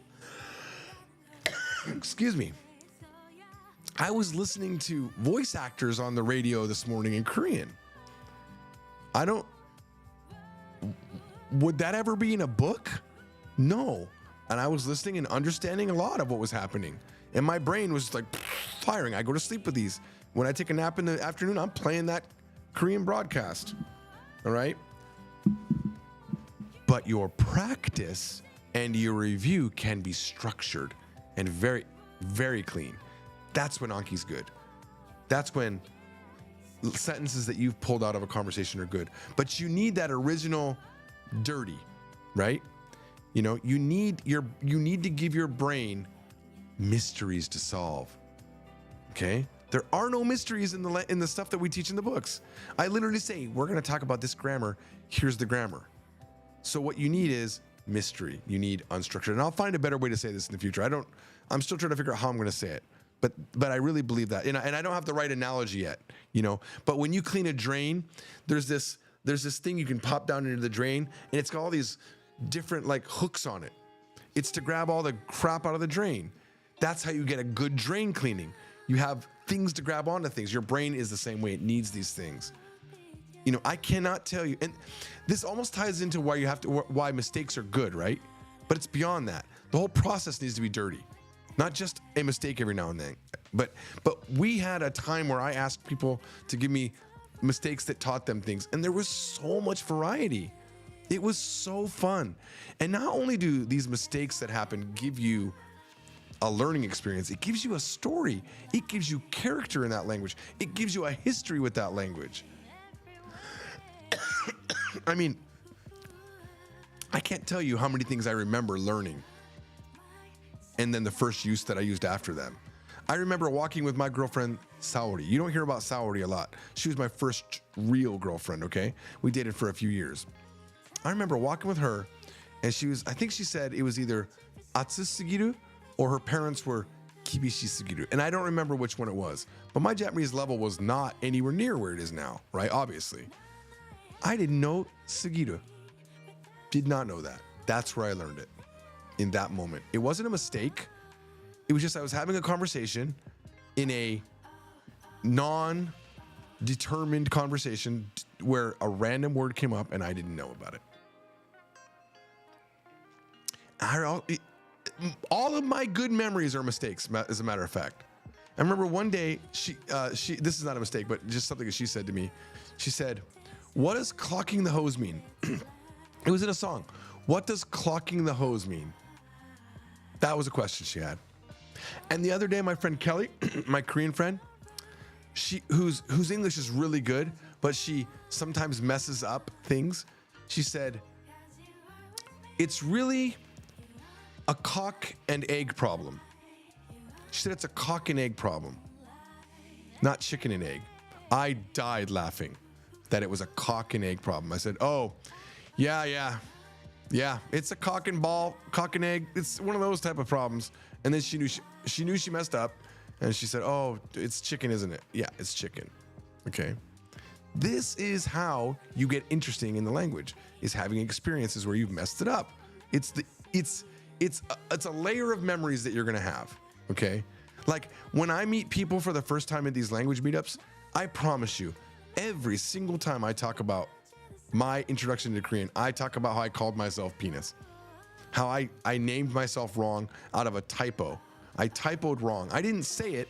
I typoed it when I was sending it out to people. I said, "Hello, my name is Jaji." I needed to say Joji, but I said Jaji. I just typed it wrong. I didn't know. Messed up. I didn't mess up after that though. So those are the things. And I just woke up this morning and I was like, oh yeah. By necessity, the learning needs to be hang on, I think I'm missing a word. But I recorded. I woke up this. It's not even a clean recording. I'll just play it for you though. Okay, hang on. Let's stop this. Here we go. To use. You might mess. So this is my raw thought when I woke up this morning. Learning itself is inefficient. Your goal should be make your retention and your review of what you've learned to be efficient. And okay, that's it. That's what I'm working with. Learning by nature needs to be inefficient. It's the inefficiencies that teach you, but your review of your inefficient learning can be efficient. And that's when you're using tools and stuff like that. It's that, because I can't sit here and say don't use Anki because there's benefit to it. I learned a lot of words in that game White Day, and I organized those words in Anki. And then, but the words that stuck are the ones that I used, that I threw out in a conversation, that I slung out into a conversation inefficiently, hoping it would work. The one that, the biggest word that I got out of that entire game is konkyo, which means the root or the cause or the basis of something, okay? And the way that it happened, that I remembered it, is because I was having a fight with my wife. We were bickering about something, and I said, どういう根拠で or どんな根拠でそんなことが言えてるの? Like, what? How are you able to say so? Like, what basis do you have to say that thing? And at the moment, I was perturbed, and she was perturbed, but inside, the language guy in me was like, oh yeah, let's see how she says, how does she respond to that? And she did the best thing. She responded to it normally with her basis for why she felt that. It wasn't weirded in any way. That success taught me that word. It made its long-term, I won't remember it until my dementia picks up a little bit, you know? So I think that's the main point. It's okay to be inefficient, and you should strive to even find a way to make it inefficient. You know, I'm reading that book, Think and Become Rich, and it's super inefficient. It's so inefficient. There's sentences that I'll never say. But out of that inefficiency, I got maoru mokta, which is koto ni shiteimasu, which means I make it a rule to do this thing. It's such a powerful phrase that I like to say a lot. It's a big phrase. I wouldn't have got it if I hadn't have been through the first 7 pages of that book, very inefficiently hearing how Mr. Burns and Edison and he wants to blah, blah, blah. Who cares? I got maoru mokta, which is a really powerful grammar for me. And I'm sure by the time I'm out of Korea, there'll be other, I only need a good 3 or 4 to make me really happy that I read that entire, I'm not gonna read the entire book while I'm here, I don't have the time. But the time that I spend reading, it's okay to be inefficient. The efficiency will come when I use it in conversation. The efficiencies will come when I make sentences up with it later on. And I'm honing down my skill. All right, let me scroll up and get some comments here.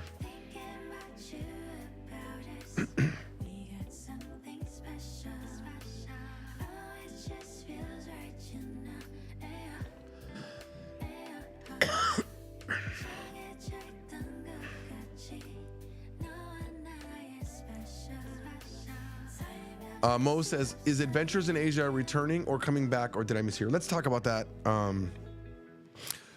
So I'm editing this video right now. I'll show you the first part of it, okay? Switch gears here just for a second. This is just the rough edit, okay? So don't assume that this is what it is. It's just me going through footage. So I want you to watch this and tell me what you think of this. I just arrived in Korea, and there's 2 things. One bad news and one amazing news. Bad news, all my luggage did not arrive. I have equipment in that baggage, and it's showing that it's still in San Francisco. The good news is, my Korean nailed it. I was very happy to handle all of that in Korean. I do feel like my voice didn't have enough confidence in it, but I was saying everything I wanted to say. So I was a little bit worried after not being here for 3.5 years because of Corona that my Korean would have suffered, but it seems maybe it has not suffered but only improved while I was away. So that's, I've been walking for way longer than I haven't cut any of this part up here, but so that is a completely different tone from like Adventures in Asia, right? Adventures in Asia, excuse me, my God. Give me a second.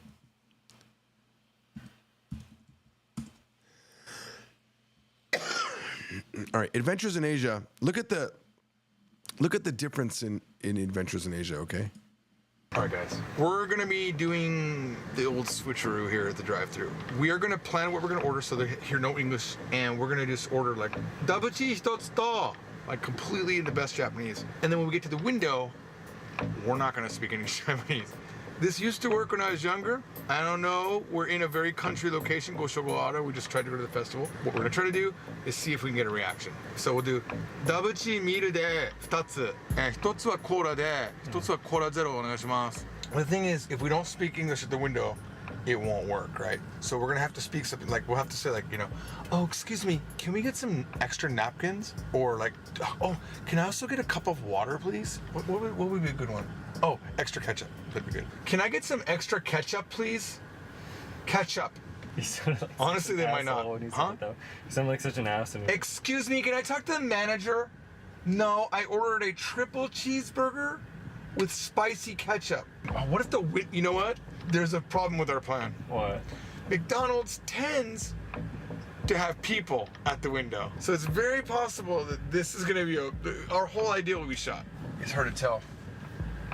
We'll find out. American speaks fluent Japanese at drive-thru McDonald's and surprises the white guy working there. Yeah, something. I can't tell.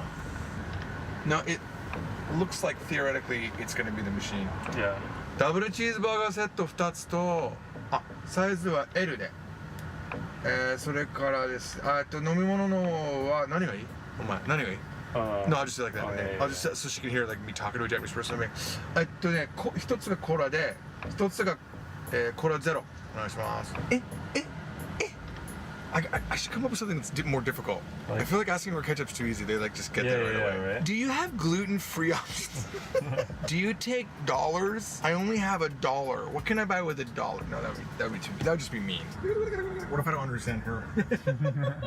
Excuse me, Masen, can you moto yukuri say that, please? We gotta stop speaking English eventually. Alright, double cheeseburger, right? Just double cheeseburger. See, normally I would say like double cheese hitotsu tanpin de, which sounds really like advanced, right? Like, I'll take one individual, like the sandwich just by itself, double cheeseburger. I'll do one set, double cheeseburger tanpin de, and then an apple pie. You want an apple pie? Oh yeah, for sure. Yeah. American orders perfect McDonald's in Japan. Remember, everything from now on, I'm Kim Jong-un level. Hole in one, I invented the cheeseburger. Drive-thru attendant faints at amazing Japanese. Man marries girl at drive-thru after ordering the perfect double cheeseburger. It must have just been one. That was a good time. I like that. What did you say? What did you say? What did you say? I didn't say anything. I didn't either. What are you talking about? Nothing. Okay, let's shut the fuck up. I have stage fright. Cheeseburger. You can't hear me. Double cheeseburger L のセット1つとアップルパイ2つとダブチ単品で。Should I say double cheese? Is that too much? That sounded Korean. No, in Korean it would be tanpumuro. Tanpum.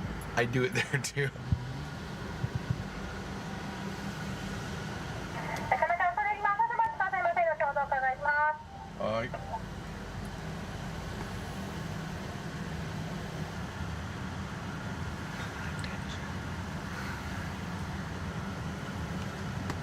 It's one of my favorite videos.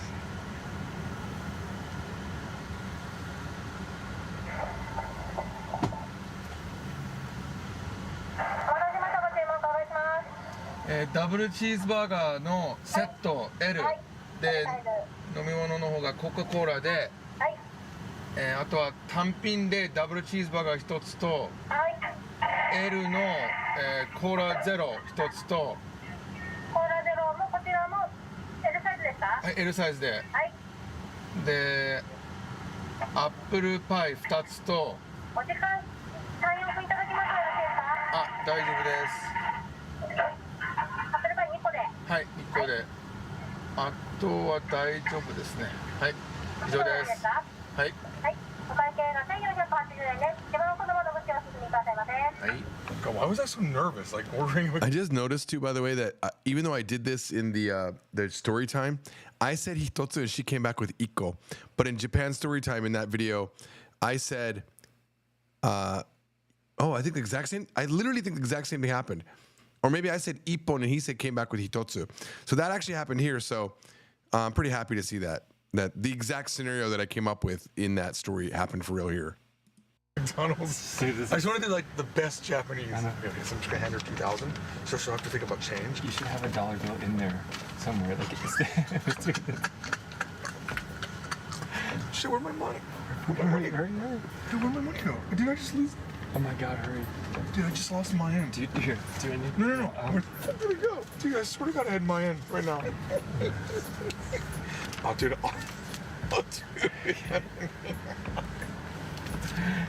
For the record, this is how you do a prank. It doesn't hurt anybody. It's pure fun, okay?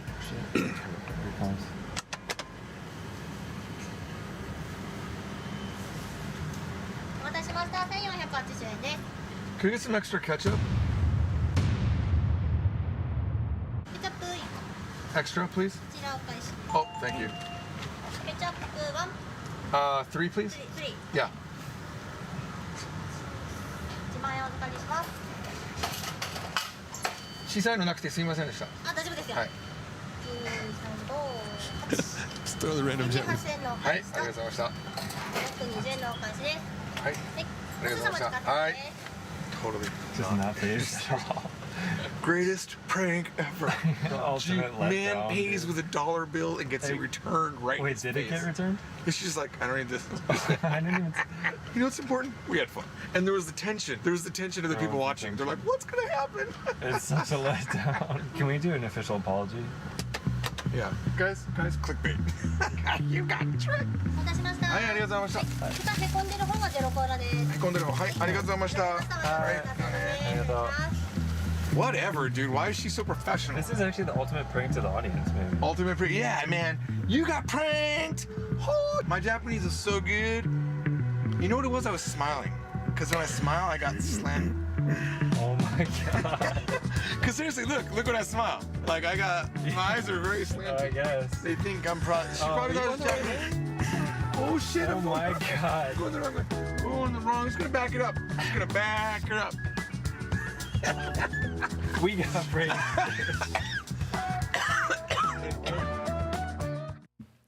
So my point was, that vibe doesn't happen in that last video, right? So I don't know if I want to put it on Adventures in Asia.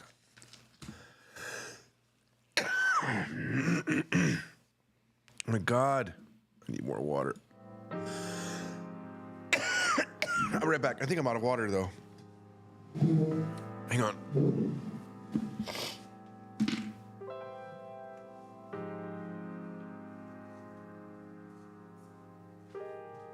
The sum of my mistakes, can I catch a break to breathe?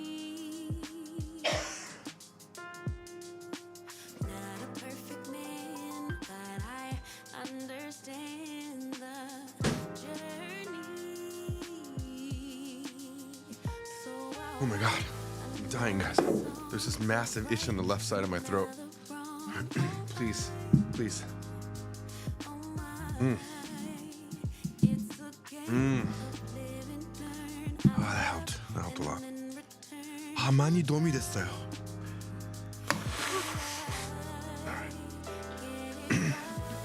All right. Anyway, my point is, I might just put those on the Polyglot George channel. That's actually the recommendation of Mike as well. He doesn't think that what I'm making probably right now fits the style of Adventures in Asia, and he might be right. He says, Polyglot George channel is George. So people aren't there for an adventure in Asia. They're there to see George. So there's no weirdness about that. So whatever you put out, as long as you're in there, they're your fans, right? Like, do you care what I put out on this channel? Or are you just like, are you here because I'm George? You're not, like, if you're on Japanese from Zero, you're there because I'm teaching you Japanese. If you're on Adventures in Asia, you're there for the adventure. If you're on Polyglot George channel, you're here to maybe hear some language things. No, it's very random. You don't know what's coming up. And there's no pressure, right? For me. That's what I'm thinking, so. Let me back up here. Glaceon. Jesus Christ. Oh my God. Oh my God.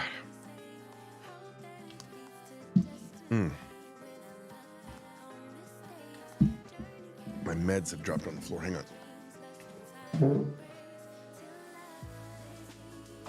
Mike's my main man, though, man.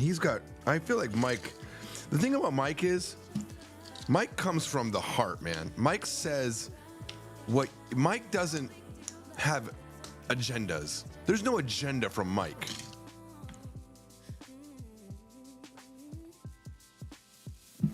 I said, but Adventures in Asia channel has almost 20,000 subs. Polyglot George has what? Can someone tell me what Polyglot George has? Like 7,000? Almost 8,000?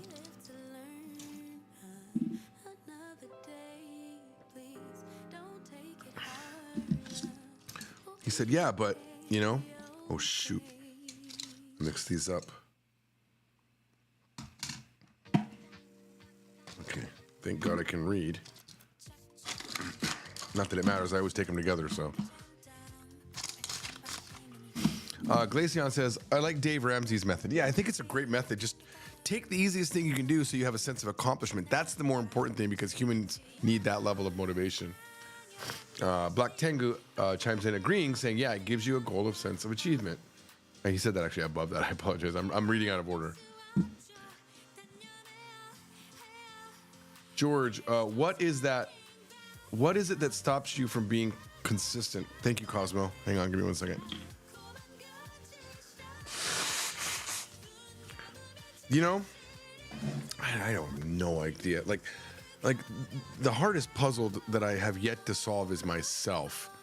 But recently, I've begun to believe it's not in my control, that it is ADHD, that it is an issue in my brain that I probably would be better off taking Adderall for on a regular basis, Because the times that I have taken it, it's been great, And it's not just my own experience with the one prescription that I've had. It's everyone else that I know that takes it says it helps so much. And every video I've seen on it says, yeah, man. When ADHD videos come up and they talk about this particular symptom that you have, I'm like, that is so true. That is so that. I don't have all the symptoms. I have some of them. But when I got diagnosed, let's take this diagnosis with a grain of salt because they're trying to get you a prescription. That's their goal. They make money. They don't make money from just talking to you. They make a little bit of money. They make way more money getting you a prescription, okay? So that's their goal, right? So I take it with a grain of salt. But when I took, by the way, I'm not a doctor. And please, if you think you have ADHD or you think you need help, please talk with someone that knows about this stuff. I don't know. I only have anecdotal stuff. But my brain is constantly lit up. And if I'm having a conversation with a person, I'm listening and analyzing each word that they say. In the background, my brain is doing this in a loop, looking for the sound that they said in another word so I can make a joke based on that kanji reading. That I don't have enough of these in Korean yet, but I still try. My brain still goes into that mode. I'm looking for dad jokes, essentially. Like, my brain is constantly looking for something smart, funny to say. I need to fill the void with a joke. And it's nonstop. It happens all the time. And it's normal to me. It's not like I'm not suffering from it. It's just how I am. Okay. When I think back to some of my largest accomplishments, they were done with a lot of loud music, disrupting that thought process. So I used to go to Buffalo Wild Wings with my laptop and stay there. Sometimes between 2-3 shifts, I would be there. I would start in the evening and end late in the morning. And I wouldn't sleep. I would be typing up book 3, drinking a ton of iced tea and mad focus, right? Because that part of ADHD is focus. It's a hyper focus also is a thing. And I have that part of it. I hyper focus on a thing. When I'm doing a thing, I'm super focused, okay? And so I never wanted to even think about getting diagnosed because I feel like that's my super skill. My super skill is I hyper focus on something so I can build things that other people just don't have the ability to put that effort in, right? So I can do that. The problem is I have a hard time being consistent, which isn't good if you're running a company, right? But at the Buffalo Wild Wing, I could quell the part of my brain that's constantly distracting itself, right? Because the music is playing. And I know you don't know this, but if I'm by myself, I'm whistling a lot. I whistle a lot. There's always a jingle in my brain. If I'm walking down the street, that jingle's in my brain. It could be something like, I'm a Yankee Doodle Dandy. The weirdest stuff from like a million years ago. Spider-Man, Spider-Man, if he can't help you, nobody can. Whatever the misremembered lyrics that I might even have in my brain are just, I'm just repeat. Okay? Maybe this is why I like karaoke, you know? That's a problem for me. Huge problem. And when I took Adderall, it quieted. And I remember working in silence. The same hyperfocus was there, but I was quieted. And when I was having conversation with my wife or even one of my employees, I wasn't looking for a joke. I was listening to what they were saying.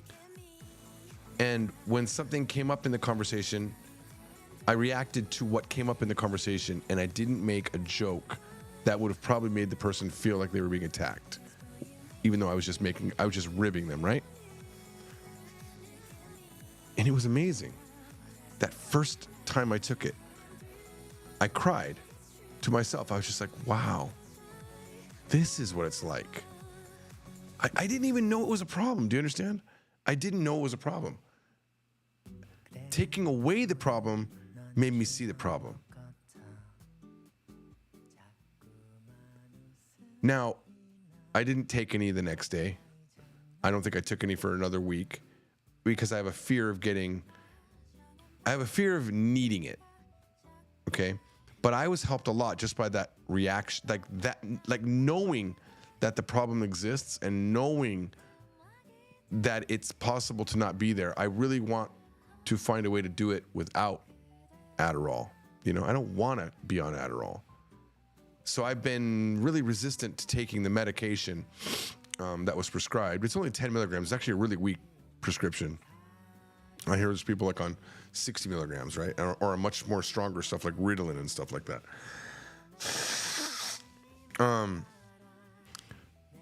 So I've been really against it, you know, and there are people that I know that take it and they say they can't function without it. Like that, without it, they're almost worthless. Like they have a much bigger issue than me. And and one of them said something to me that really hit me hard. He said, George, you know, you fight this, and here you are not accomplishing everything that you could accomplish. If the doctor told you you have an arrhythmia in your heart and you just take this pill once a day in the morning and it's going to help you have no arrhythmia in your heart, it's going to help your heart, you wouldn't ridicule it. You wouldn't feel bad about taking that drug. But yet for the issue in your brain where your dopamine receptors are overactive or whatever's happening with the dopamine in your brain, you could take a thing that would fix that particular issue with your brain that is not normal, apparently not normal. I always think, to be fair, I think everybody has ADHD. I don't think it's special. I don't think it's a trait of mine. I think everybody has it and it just presents in a different way. Okay? That's how I still feel. Most people have it. And I don't want to ever make that be my crutch. The problem with me accepting that I actually have ADHD, this made up bullshit thing that they came up with, because I do think that it's bullshit in a sense. It could be bullshit, right? That's always in the back of my mind that it could be just bullshit. And it goes back to an earlier experience in my life where I had a friend that was told he had an anger disorder because every now and then he would get angry. And once they told him that, it gave him the excuse to be angry. And I don't want to be told I have ADHD and believe it and then, oh, well, I'm not working because I have ADHD, right? I don't want to ever have that be an issue. So I think I pushed that out of my brain. I'm very good at pushing things out of my brain. But anyway, that was a really strong thought that he said. And I was like, you know, you're right. You know, because when I was in recent times, there was a 2-week period where I didn't do anything. I didn't accomplish anything at all. I was just like dead in the water. Every day, dead. And someone in the company said to me, have you ever consistently taken the Adderall that they prescribed to you for one a day? I said, no. He said, why?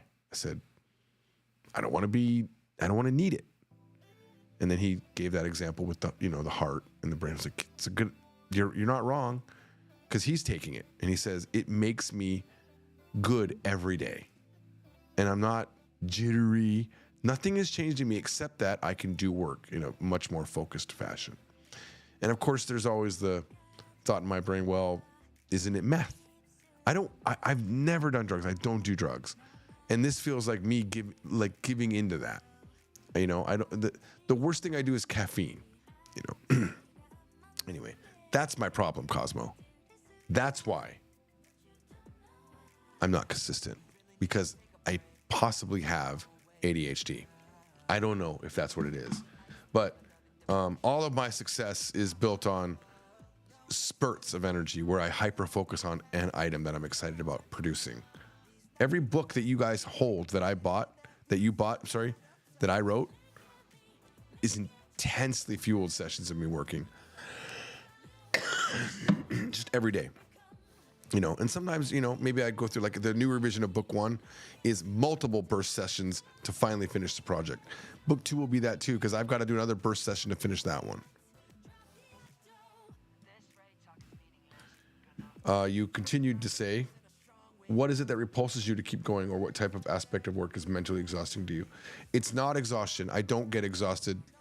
I do get exhausted, but it's good. Normally when I get exhausted, it's because I've solved a problem.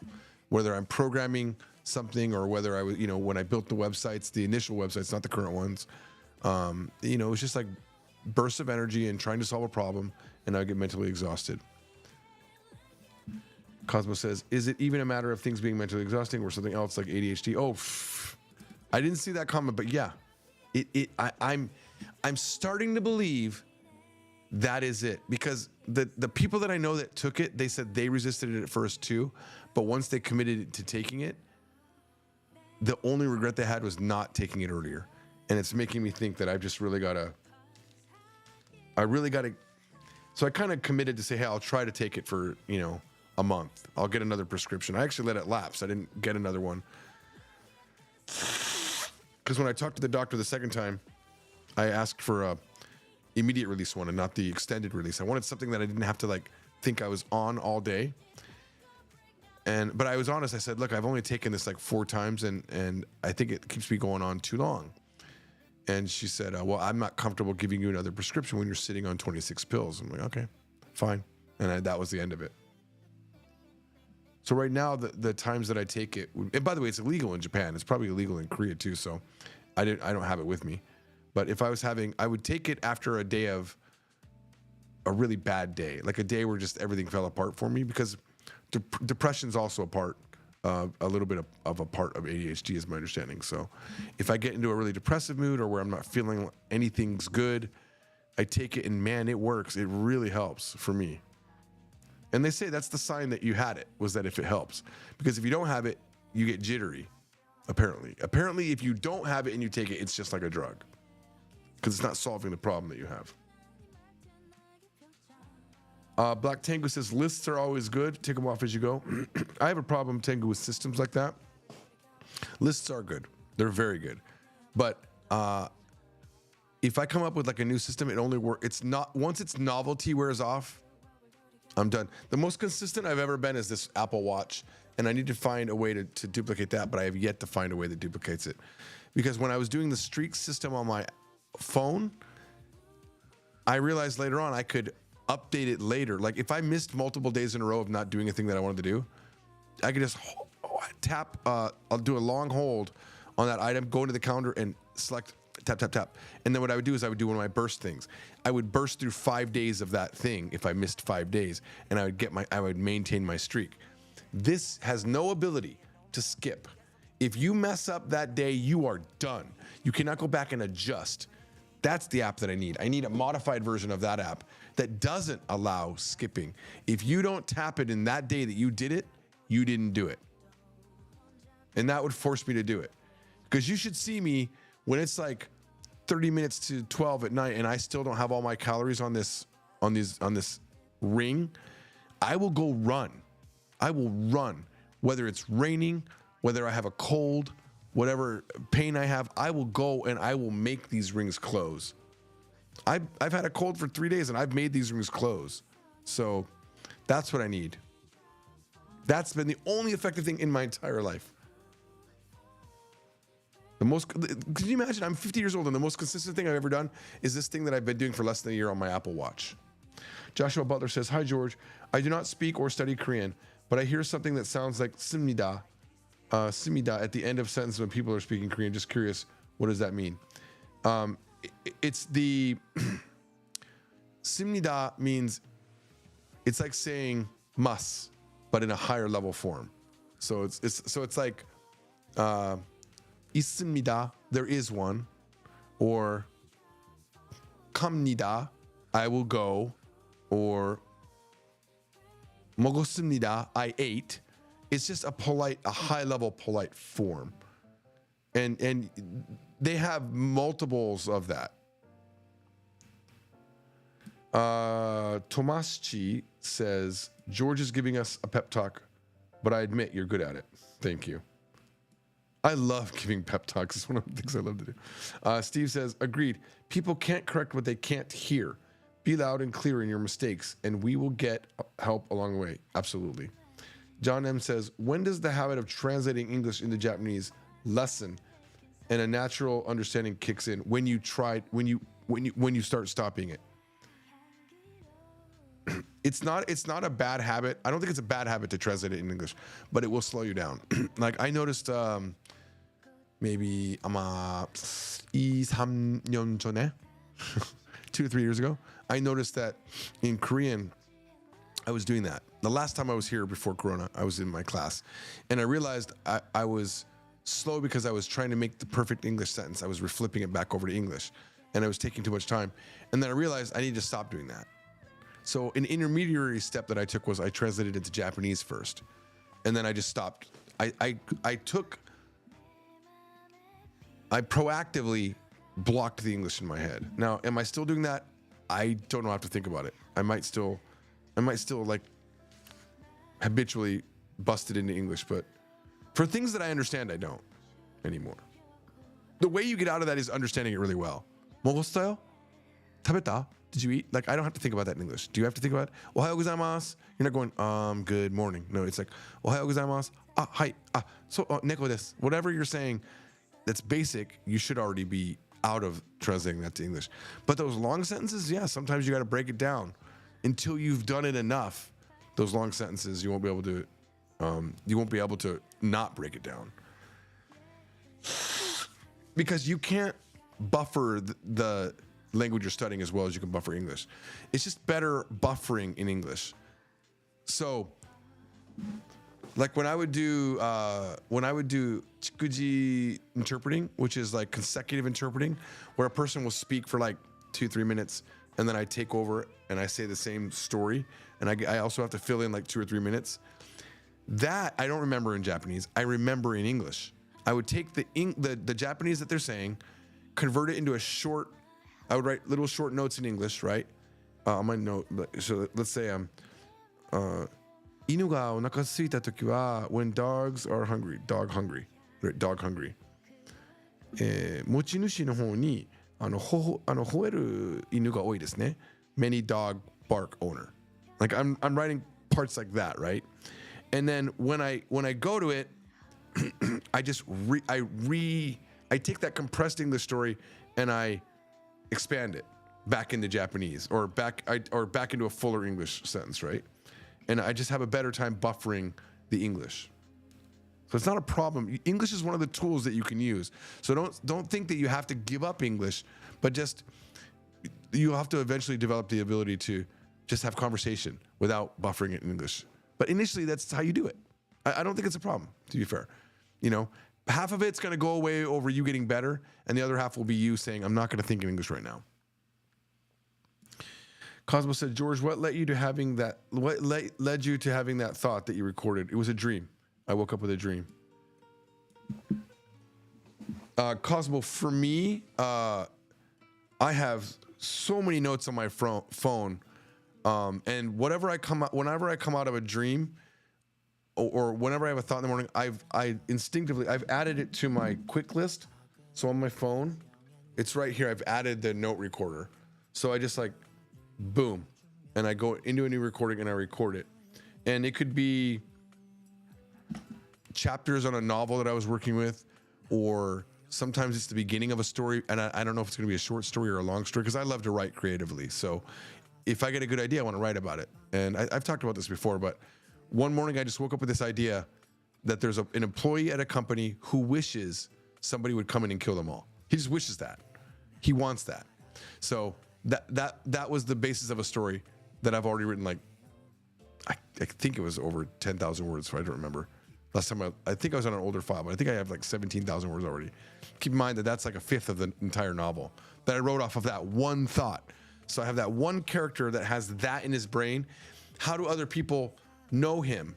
You know, okay, well, he's the son of a guy that owns a car place. There's a girl that works at that car place. She's Japanese. She knows about his desire to want that to happen, his imaginary character that he's invented. And then how do I pull a story out of that one little concept? Easy. Just keep going. Just keep pulling it out. And that was a great concept to write down. So it could be creative. It could be Japanese related. This is why, by the way, a long time ago, someone asked how to get better at Japanese, and I gave them something called the sandwich method. I said, you wake up, and the first thing you do in the morning is you look at your Japanese notes. You look at your Japanese lesson. You take time in the morning. And then right before you go to sleep, your day is sandwiched in between two Japanese moments, right? Before you go to sleep, you look again at that Japanese and you review your notes for what you've learned. Because if you do it right before you sleep, you're going to sleep about it and you're going to wake up into a Japanese lesson already. So your brain is going to have all this power that it has devoted to doing something in Japanese in your mind. And that was what I called the sandwich method. It's just based on my own experiences that my brain does a lot of excess processing at night. So whatever I'm doing in the day, whatever I do right before I sleep, ends up becoming the process that my brain thinks about. So it's a super powerful way for me, it was super powerful. I don't talk about it a lot. It was just like someone asked a question and I answered it, and that was the thought that I had at the time. But now that I've said it here, maybe I'll say it more. Cosmo continues to ask, also, what other thought-provoking recordings have you got to bestow? Ooh, trust me, I don't know. Here's something from September 5th.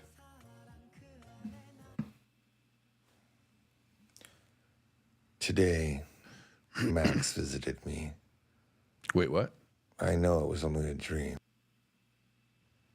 I know it was visited me. Max. Today, Max visited me. What? Max visited me? I don't even know what I said. I know it was only a dream. But it was a respite from this apocalypse. Oh, okay. This is me writing a quasi-beginning to a novel, most likely. Like you did every morning. He got up on my chest. Okay. It's like a cat or a dog. Max visited me this morning. And laid there comfortably, purring. Cat. And gently gnawing his paws into my chest. And now, most likely, this thought is because my cat sleeps with me. And I probably had this, my cat was probably doing this to me, and my brain made this story that a cat visited me in my dream after the apocalypse when the cat's not there. This goes on for another 2 minutes. a massaging motion.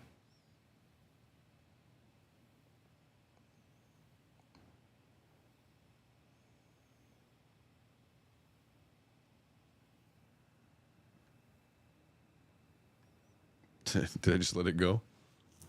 Oh.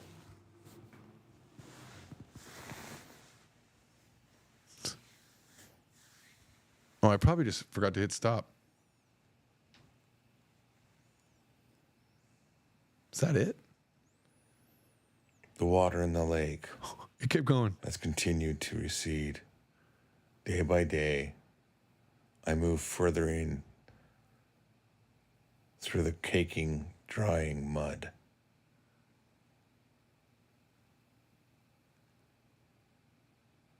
I never was a math major. I don't even know how much water was in this lake before this all started. So I don't know how long I have left. And I don't know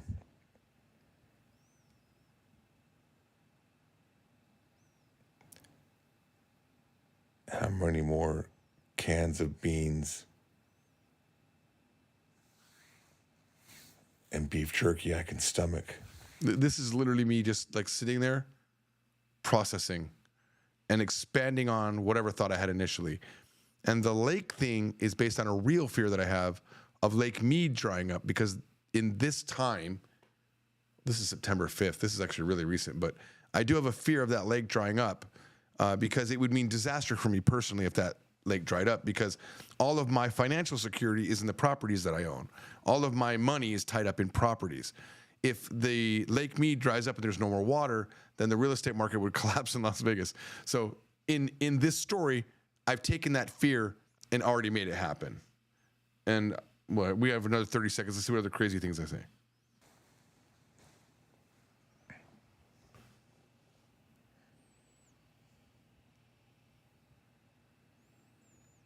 You can hear my nose whistle. Can you hear it? That's it. Nothing else. Will I ever develop that? Probably not, but it was an idea that I had. Here's one titled Japan Story Time. Okay, from August 13th. Ooh, I probably shouldn't play this one. It might be spoilers. Hang on. Japan Storytime note. As Jeff. No. You don't. I don't want you to hear that. Here's from March. A boy and a girl are meeting each other in their dreams. This is a good one. Their dreams prevent them from telling each other who they are or where they are. I remember this dream so vividly. I was so happy. I was walking with this girl that I knew was a dream. It was a dream, but in the dream I knew it was a dream.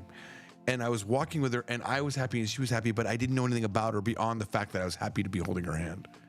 And I thought that'd be a cool story where you have this love story of people that only have the shell of the feeling, but none of the reasoning behind why. And they have no way to know who they are. So the whole dream, the whole story, they try to figure out who they are.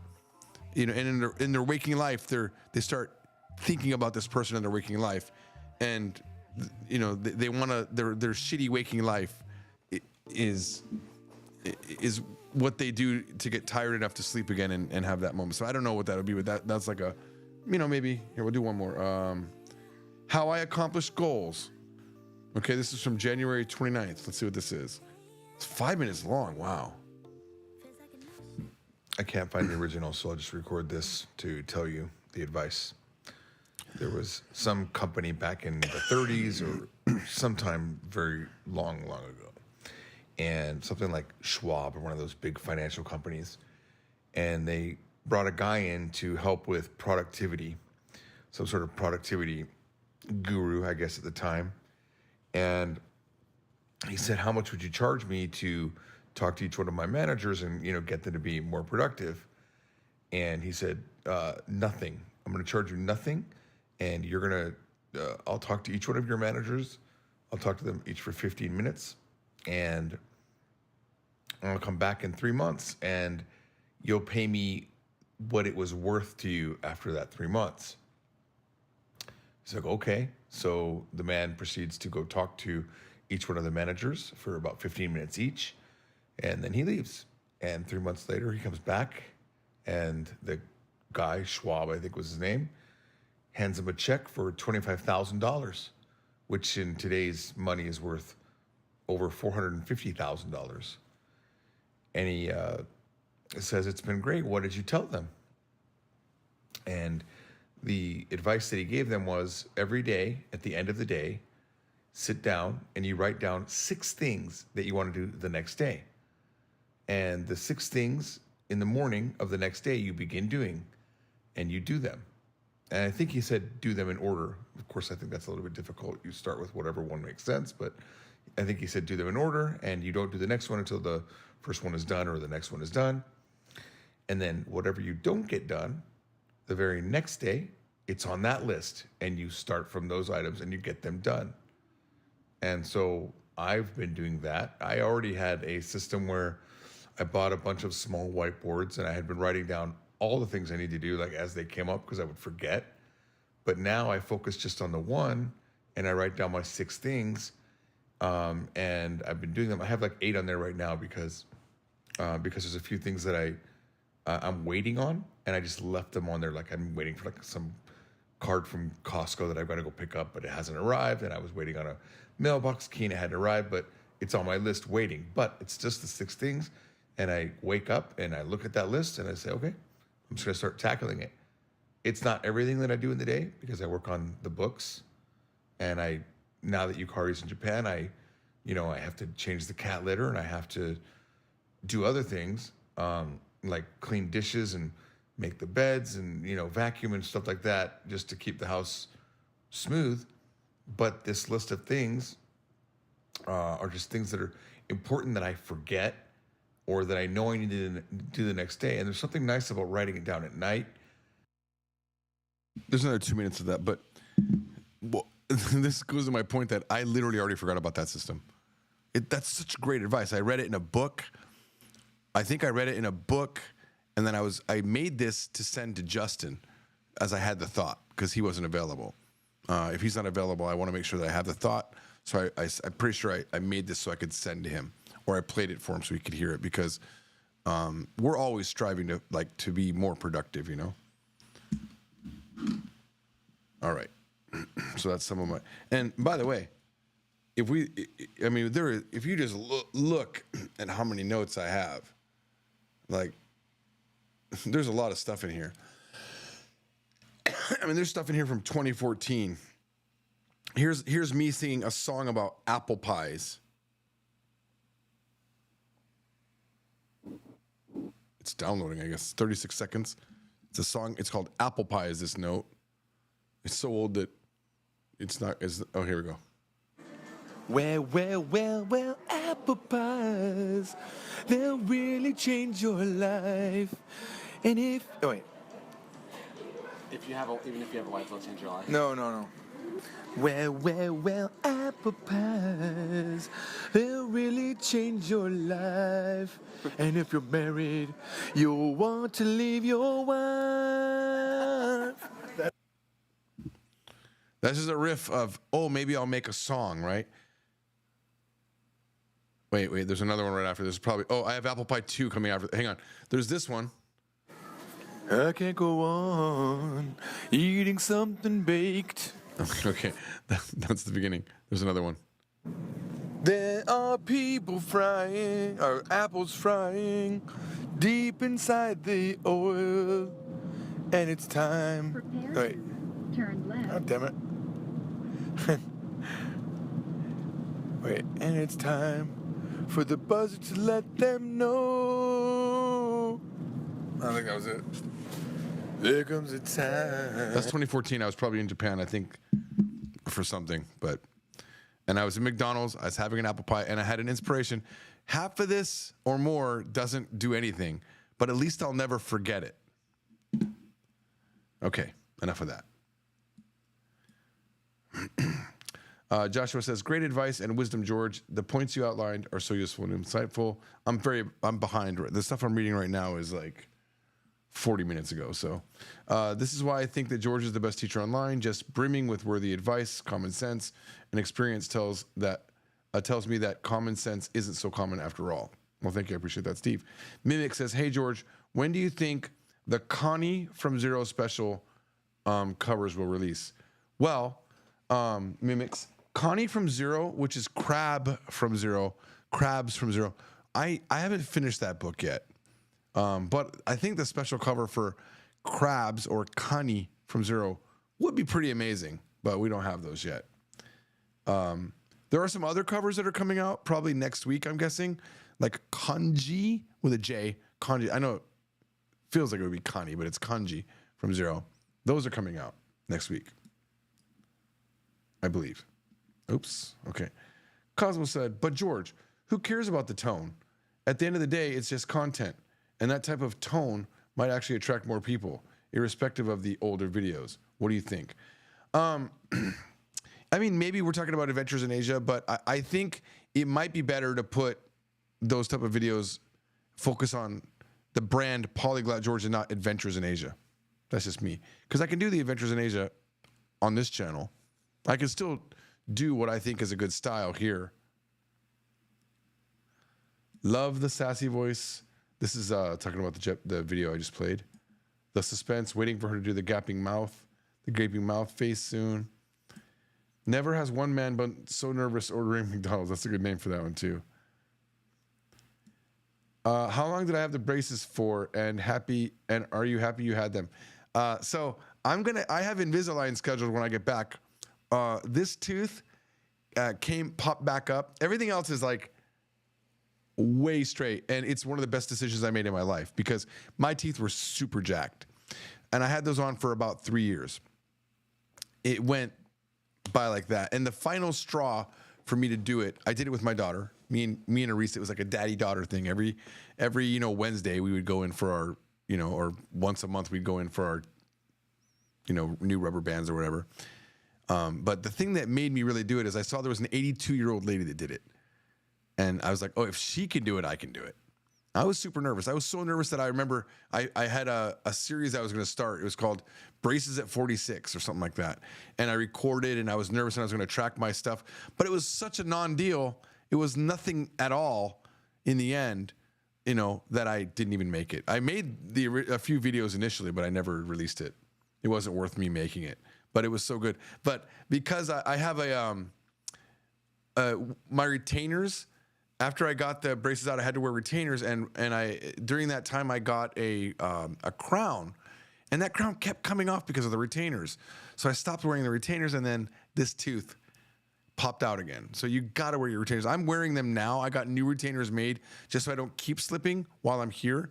I would have already gotten my. I need to get like a crown lengthening where they cut the gum and they make a longer crown so that it sticks. Because other crowns I have don't come off. This one just keeps coming off.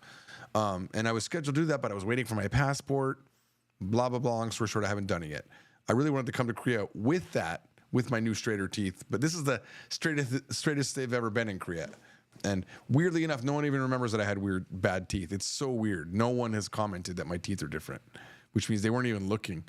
And that was a consistent thing that people said after that they didn't even know my teeth were bad, which is really weird because they were bad. But yeah, one of the greatest decisions I made. It was completely worth the money. I'm so happy I did it.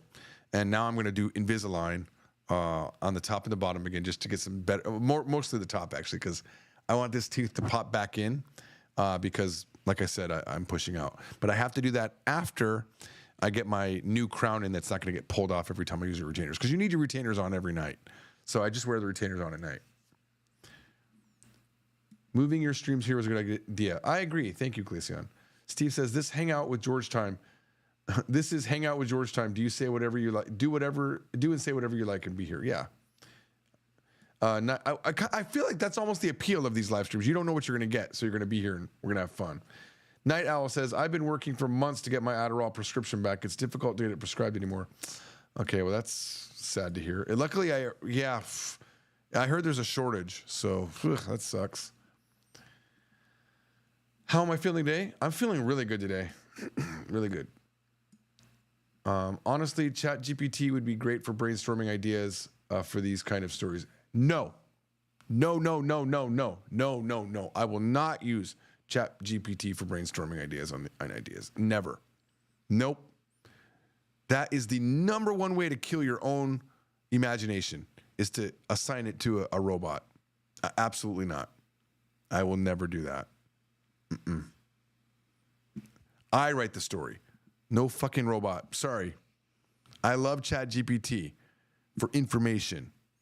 And for if I have an idea for Japanese or whatever, or for like I asked it once, like, what type of miso are there? Because I had to make sure that I thought there was 4, but I couldn't remember.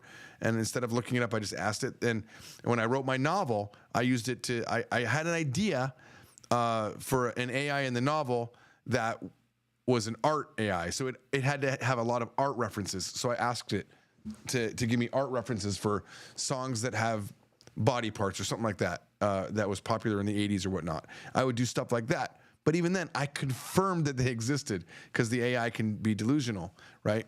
And I don't want to be writing a story and I get ideas from the AI and then we find out that in 5 years that it was all plagiarism and the AI wasn't actually thinking, and then I'm like on the hook for that. No, what I write is original. I do not use AI for this. June says, oh, I've been doing the sandwich method too, and it's been really helpful in retaining vocabulary and difficult grammar points. Yep. In the morning you do it, and in the and at night you do it.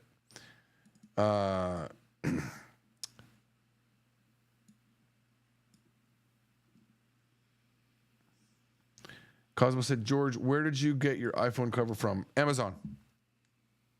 So it's really great because I'm so used to, I hold it like this. It's really nice. When I don't have this, I get so messed up because I like got to hold it like this with my pinky down here and it gets tired. So I'm so used to this.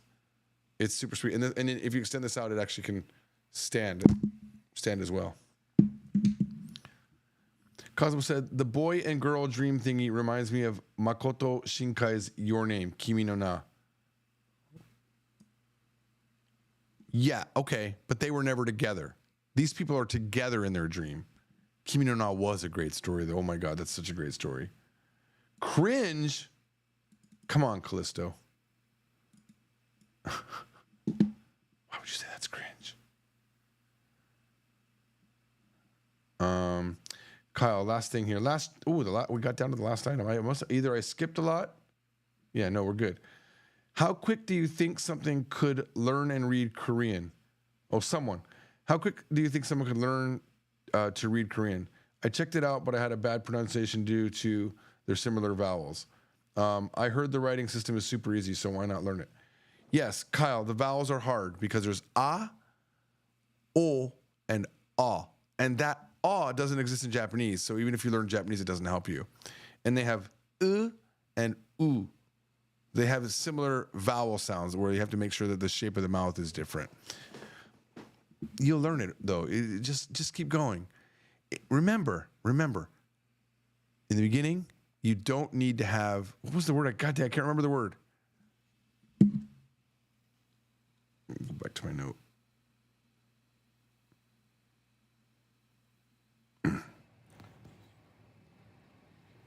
Learning itself is inefficient. It's okay to be inefficient.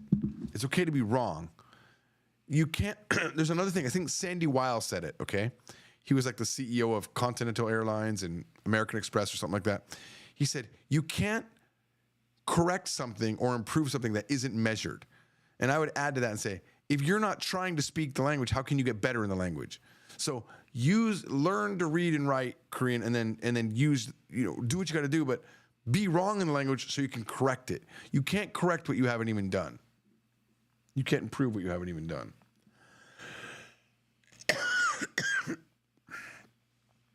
Kyle says, I just got accepted for a super high-end job, and during the interview, my proficiency in Japanese was the only thing that got a big reaction, despite not being needed for the job. Thank you, George. I have said this over and over and over again.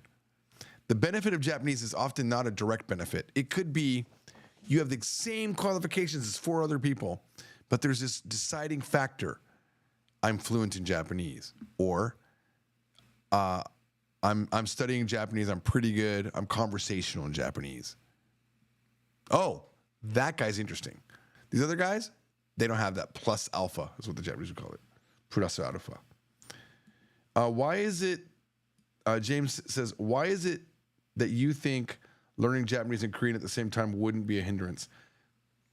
It is going to be a hindrance. I'll tell you why. I used to say this. People say, do you think I should learn another language before, at the same time? Can I study 2 languages at once? And I would say, wait until your Japanese is good. Wait until your Japanese is good because you don't want to mess it up, right? But can we agree that my Japanese is good, right? Like, it's good. Simultaneous interpreting, all of the work that I've done with Japan, I'm the definition of my Japanese is at least good level, right? I could probably move on to learn Korean, right? Well, guess what? Korean messed up my Japanese. Even at my level, it messed up my Japanese. And I only recently got over it. And I still, if I'm having a conversation about Japan in Korean, Japanese will interject into the Korean. Or if I'm having a conversation about Korea in Japanese, still they overlap. So I don't know how long it will take me to completely get out of that. It doesn't happen all the time. It's much more rare now. But you will mess up your Japanese a little bit by learning Korean. And so now I say, yeah, it just doesn't matter. Because there's no amount of time. Like, well, you're going to wait 20 years before you learn Korean? No, just learn it now. You'll know. You'll figure it out. Your brain will figure it out. It's just like my daughters, when they were young, they learned Japanese, but they would mix in English and Japanese all the time until they got enough experience where they realized, okay, that doesn't work here. Is it true that Saichu has many readings in Japanese? Saichu? Does it have more than one reading? Does it? I mean, the only thing, Saiju, but I don't think it could be that. Let's plug it in. Plug it in. Let's see what happens when I go to Jisho. I don't know any other reading for it. I just know it is Saichu. Monaka? Oh, I've never seen Monaka. It's also not common. A wafer of cake. And Monaka no Tsuki? I never heard that ever. I only know Saichu. Saichu desu. I'm in the middle of doing something. Yatteru Saichu desu. Yatteru. Ima live stream no Saichu desu. In the middle of a live stream. Oh, I probably should move this back down. Yeah, I don't know where you got that. Here's the thing you gotta be wary of, right? I absolutely hate the TikToks and the YouTubes where they do this. They go, in Japanese, what is this? And what is this in Japanese? And what is this in Japanese? And then they say those things all together. It's like, korosu no korosu no korosu no korosu, whatever it is, right? The thing that they go a million things in a row, where it's like, I wish I could remember one, but what's nose in Japanese? Hana. What's flower in Japanese? Hana. What's to speak in Japanese? Hanasu. How do you say I spoke to my flower using my nose in Japanese? Hana ni hana de hanashita. Like, they'll do something like that where it's like this impossible thing that's not going to happen. And then that just makes you think that Japanese is going to be hard. So there's a lot of people that make content that's interesting, and the way you make it interesting is you show something like, Saichu has 9,000 ways to read it, but does it? Does it really? I've never heard of Monaka. And the other day someone asked, why does warai mean something sexual, and it also means to laugh? And I was like, I never heard of that. It shows up in the dictionary. It shows up in the Japanese dictionary and the English language dictionary. So it's in there, right? But no Japanese person we called had ever heard of it at all. Yuki didn't hear of it, and Eriko had never heard of it. So there's a lot of inflammatory videos and teaching and stuff like that. Heard some weird stomping just now.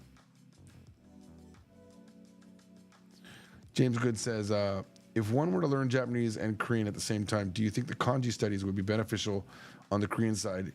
Yes, 100%. It's my magic trick. Kanji is my magic in Korean. You know, I can be, because I know Japanese, right? Because I know a lot of compound words in Japanese, okay, which have kanji in them.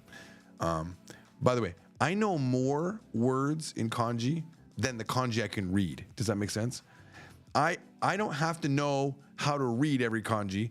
I don't have to know how to write every kanji. I don't even have to know how to recognize every kanji. But I know what kanji are in what words. So when I learn the Korean reading or the Korean version of a word, okay? So let's say I learn a word. Let's take chego. So chego is psycho in Japanese, right? Which means awesome, right? Chego. So it's written with chue and go, and they pronounce it chego. So I know that any word that has sai in there, like that saichu, like that saisho, anything that has sai in it is going to be che. So now I know a new reading for sai. I know that sai can be read as motomo in Japanese, and in Korean it is che. right? I have that one reading. So now if I need a new word like the biggest, right? So let's hold on to it for a second. The biggest, which in Japanese is saidai. I just have to know that dai, which I already learned in daigaku in Korean, which is tehak. I know that's te or de because Korean, in the middle of a word, it changes it to a D. Don't worry about that for a second. So now I know I could say saidai is chede, right? I could pull that out of the air using hancha or kanji, as they say. It's amazing. Absolutely fantastic. So you can just take the kanji that you already know and add readings to it. And that's what I've done. Did your Korean mess up your English? I would say Japanese messed up my English. Like, my English is okay, but sometimes I will I will start a sentence and then it will get messed up completely. I'm pretty good though. You know, I mean, I've been speaking Japanese a long time, but when I was learning, so I learned Chinese, and Chinese was affected by my Korean. For some reason, those were too adjacent to each other in the learning process, right? So, for example, in Chinese class, when I did my final presentation, I was told I sounded Korean, which is really weird, right? I had like a Korean accent on my Chinese. I don't know how that's possible. I never heard, but I was reading it as a Korean, not as a Japanese person, somehow. And then when I was learning French, when I took a couple French classes, or I think I took like 10 or so with that lady, Chinese kept messing me up. I almost said fucking me up, but hey, I didn't. I said messing me up, so we're safe again, right? I didn't say fucking, so we're good. Yeah, it messed me up. So yeah, the brain is weird. I don't know how the language is.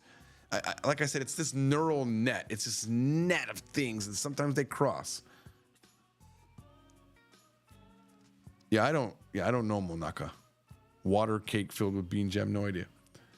Monaka no tsuki, archaic, yes. Lee-san said, it's funny, in my own mind, I think of kanji readings like words with multiple definitions. My own head. That's, yeah, sure.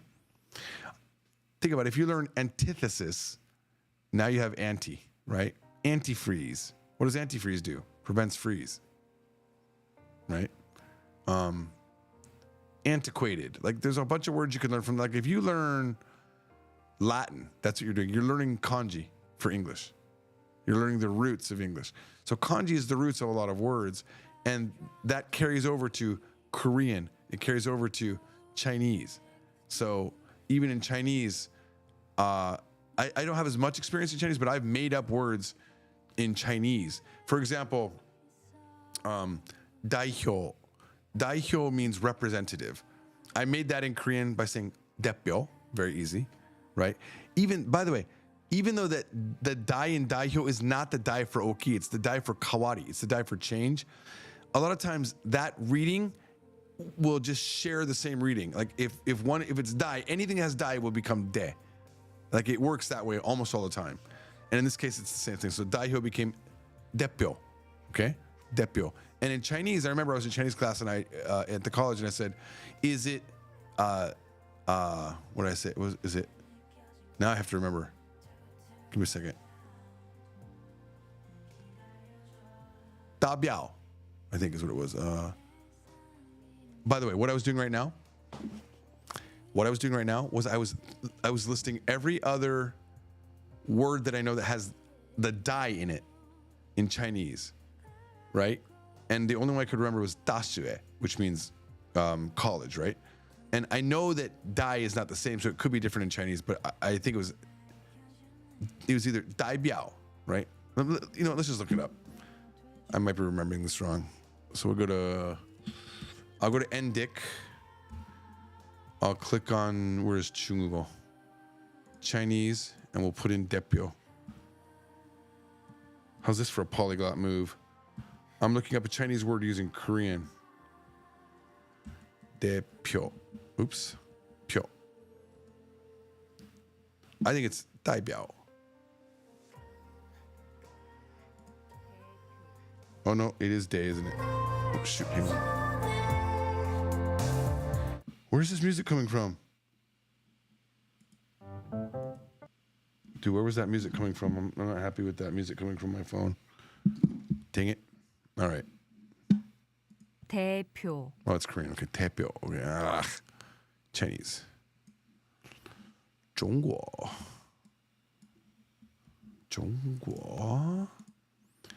Dupa dupa dupa.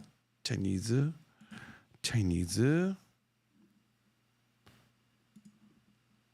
代表.代表。代表.代表する。 There it is. So now I've so it's dai, right? It's dai. Literally the Japanese reading the same, dai, right? Not da. So in Chinese it's different. Now I'll put that back in my head. I have not been studying Chinese.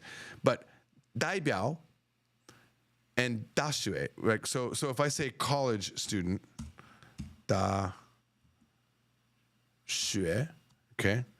So we da shue. 代表大学。大学, right? So even though these are both dai in Japanese and they're both de in Korean, in Japanese, Chinese they're different. So that's an important difference. It doesn't work that way. Let's put Korean in here. 대표하다 대학교. So it's the same te. So it's te, dai, and dai da in Chinese, right? But the kanji gets you there. It gets you close. And in the best case, you can make up a word completely out of thin air. Like we were at a Korean fusion restaurant one night in Las Vegas, and I was with the Korean meetup, and they had a Korean girl there, and she was saying she was doing gender issues. She was doing an essay on gender issues. And I would say like seibetsu mondai in Japanese, and I just seibyor munje came up with that based on what I know about Korean. I never had that word in Korean, but I know that betsu becomes byor, and I know that sei becomes song, and I know mondai is munje. So seibyor munje. So if I say song byor munje, okay. Oh, here's Chinese, by the way. Here's the Chinese. 性别问题。性别问题. Well, I already knew 问题. I didn't think to do it right now, though, for some reason. 性别问题。性别问题. Now, this kanji is always read as bie. And this is always read as xing, right? So I could have made that up, but I don't know why I didn't think to do that. It would take a little bit more brain power than I have right now, and I have not been studying Chinese. But I could have come up with this in Chinese if I would have taken maybe a couple minutes and thought about it, because I haven't used bie in a while. I haven't used these in a while. 性別問題。 성별 문제. 性別問題。 So now, anything. Oops. Let's get back to this. Wait, why isn't it working? Korean. Now, anything with say in it, right, is going to be xing. So, for example, if we say kose means characteristic. It's a gushing in Chinese. I already know it's gushing, but it's the same xing, right? And ko is gu, so gushing, right? So weirdly, I don't know this in Korean, but I'm going to come up with it. I'm going to literally think of it right now. So that ko is ge, and then song. Oops, I'm guessing. Ge song. Maybe it's this one. There's two e sounds in Korean.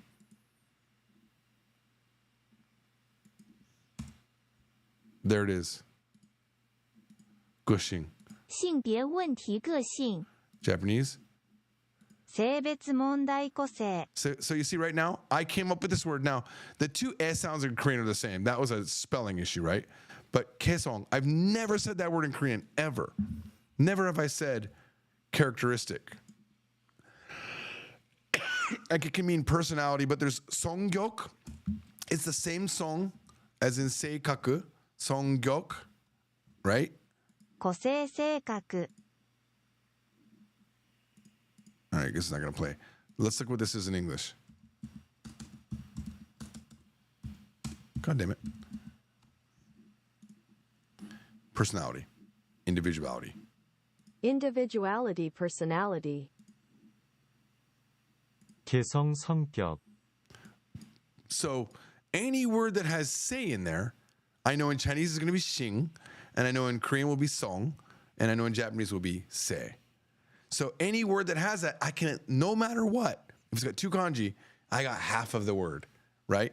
Then if I fumble even a little bit, they'll probably be able to figure it out. Like I'll be saying it a little bit weird. Like let's say I said, you must be an individual. If I said individual instead of individual, you'd still understand. I like to be an individual. You'd understand me. And so that's happened. So more than half the time, I'll nail the word. And the other less than half the time, I'll get close. And close enough for them to understand me.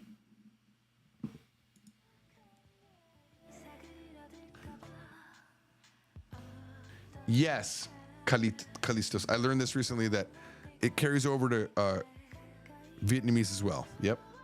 I heard 30% of Vietnamese words came from Chinese.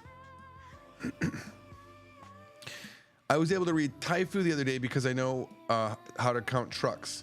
Yeah, and Taifu is Tepung in Korean. So anytime you have that, let me show. Well, Taifu means typhoon, okay? Literally, we got the word from Japan. Wait, why is that table? Oops. Here we go. Typhoon, right? So in Korean, it's Tepung, right? So let's get to Korean.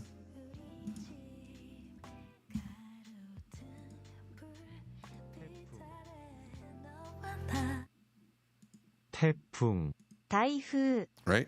So now, anytime we have dai for, or tai, I mean for platform, I know it's going to be te. And pu is air, right? So pung. So how do we say balloon in Korean? Fusang is going to be pungson, okay? How I said that in Korean? Not sure if I've ever said it. Not sure if I've ever needed how to say it, right? This is Polyglot George, by the way. This is what we're talking about when we're talking about the importance of language, right? So now I'm gonna type fusen. Actually, I'm gonna flip it. My goal is to get fusen over here, and I'm gonna do that by doing pung sen, so son. Balloon. Balloon. 台風バルーン 태풍 풍선. Right? I don't know why they didn't go to fusen. But if we do fusen, oops. Come on, baby.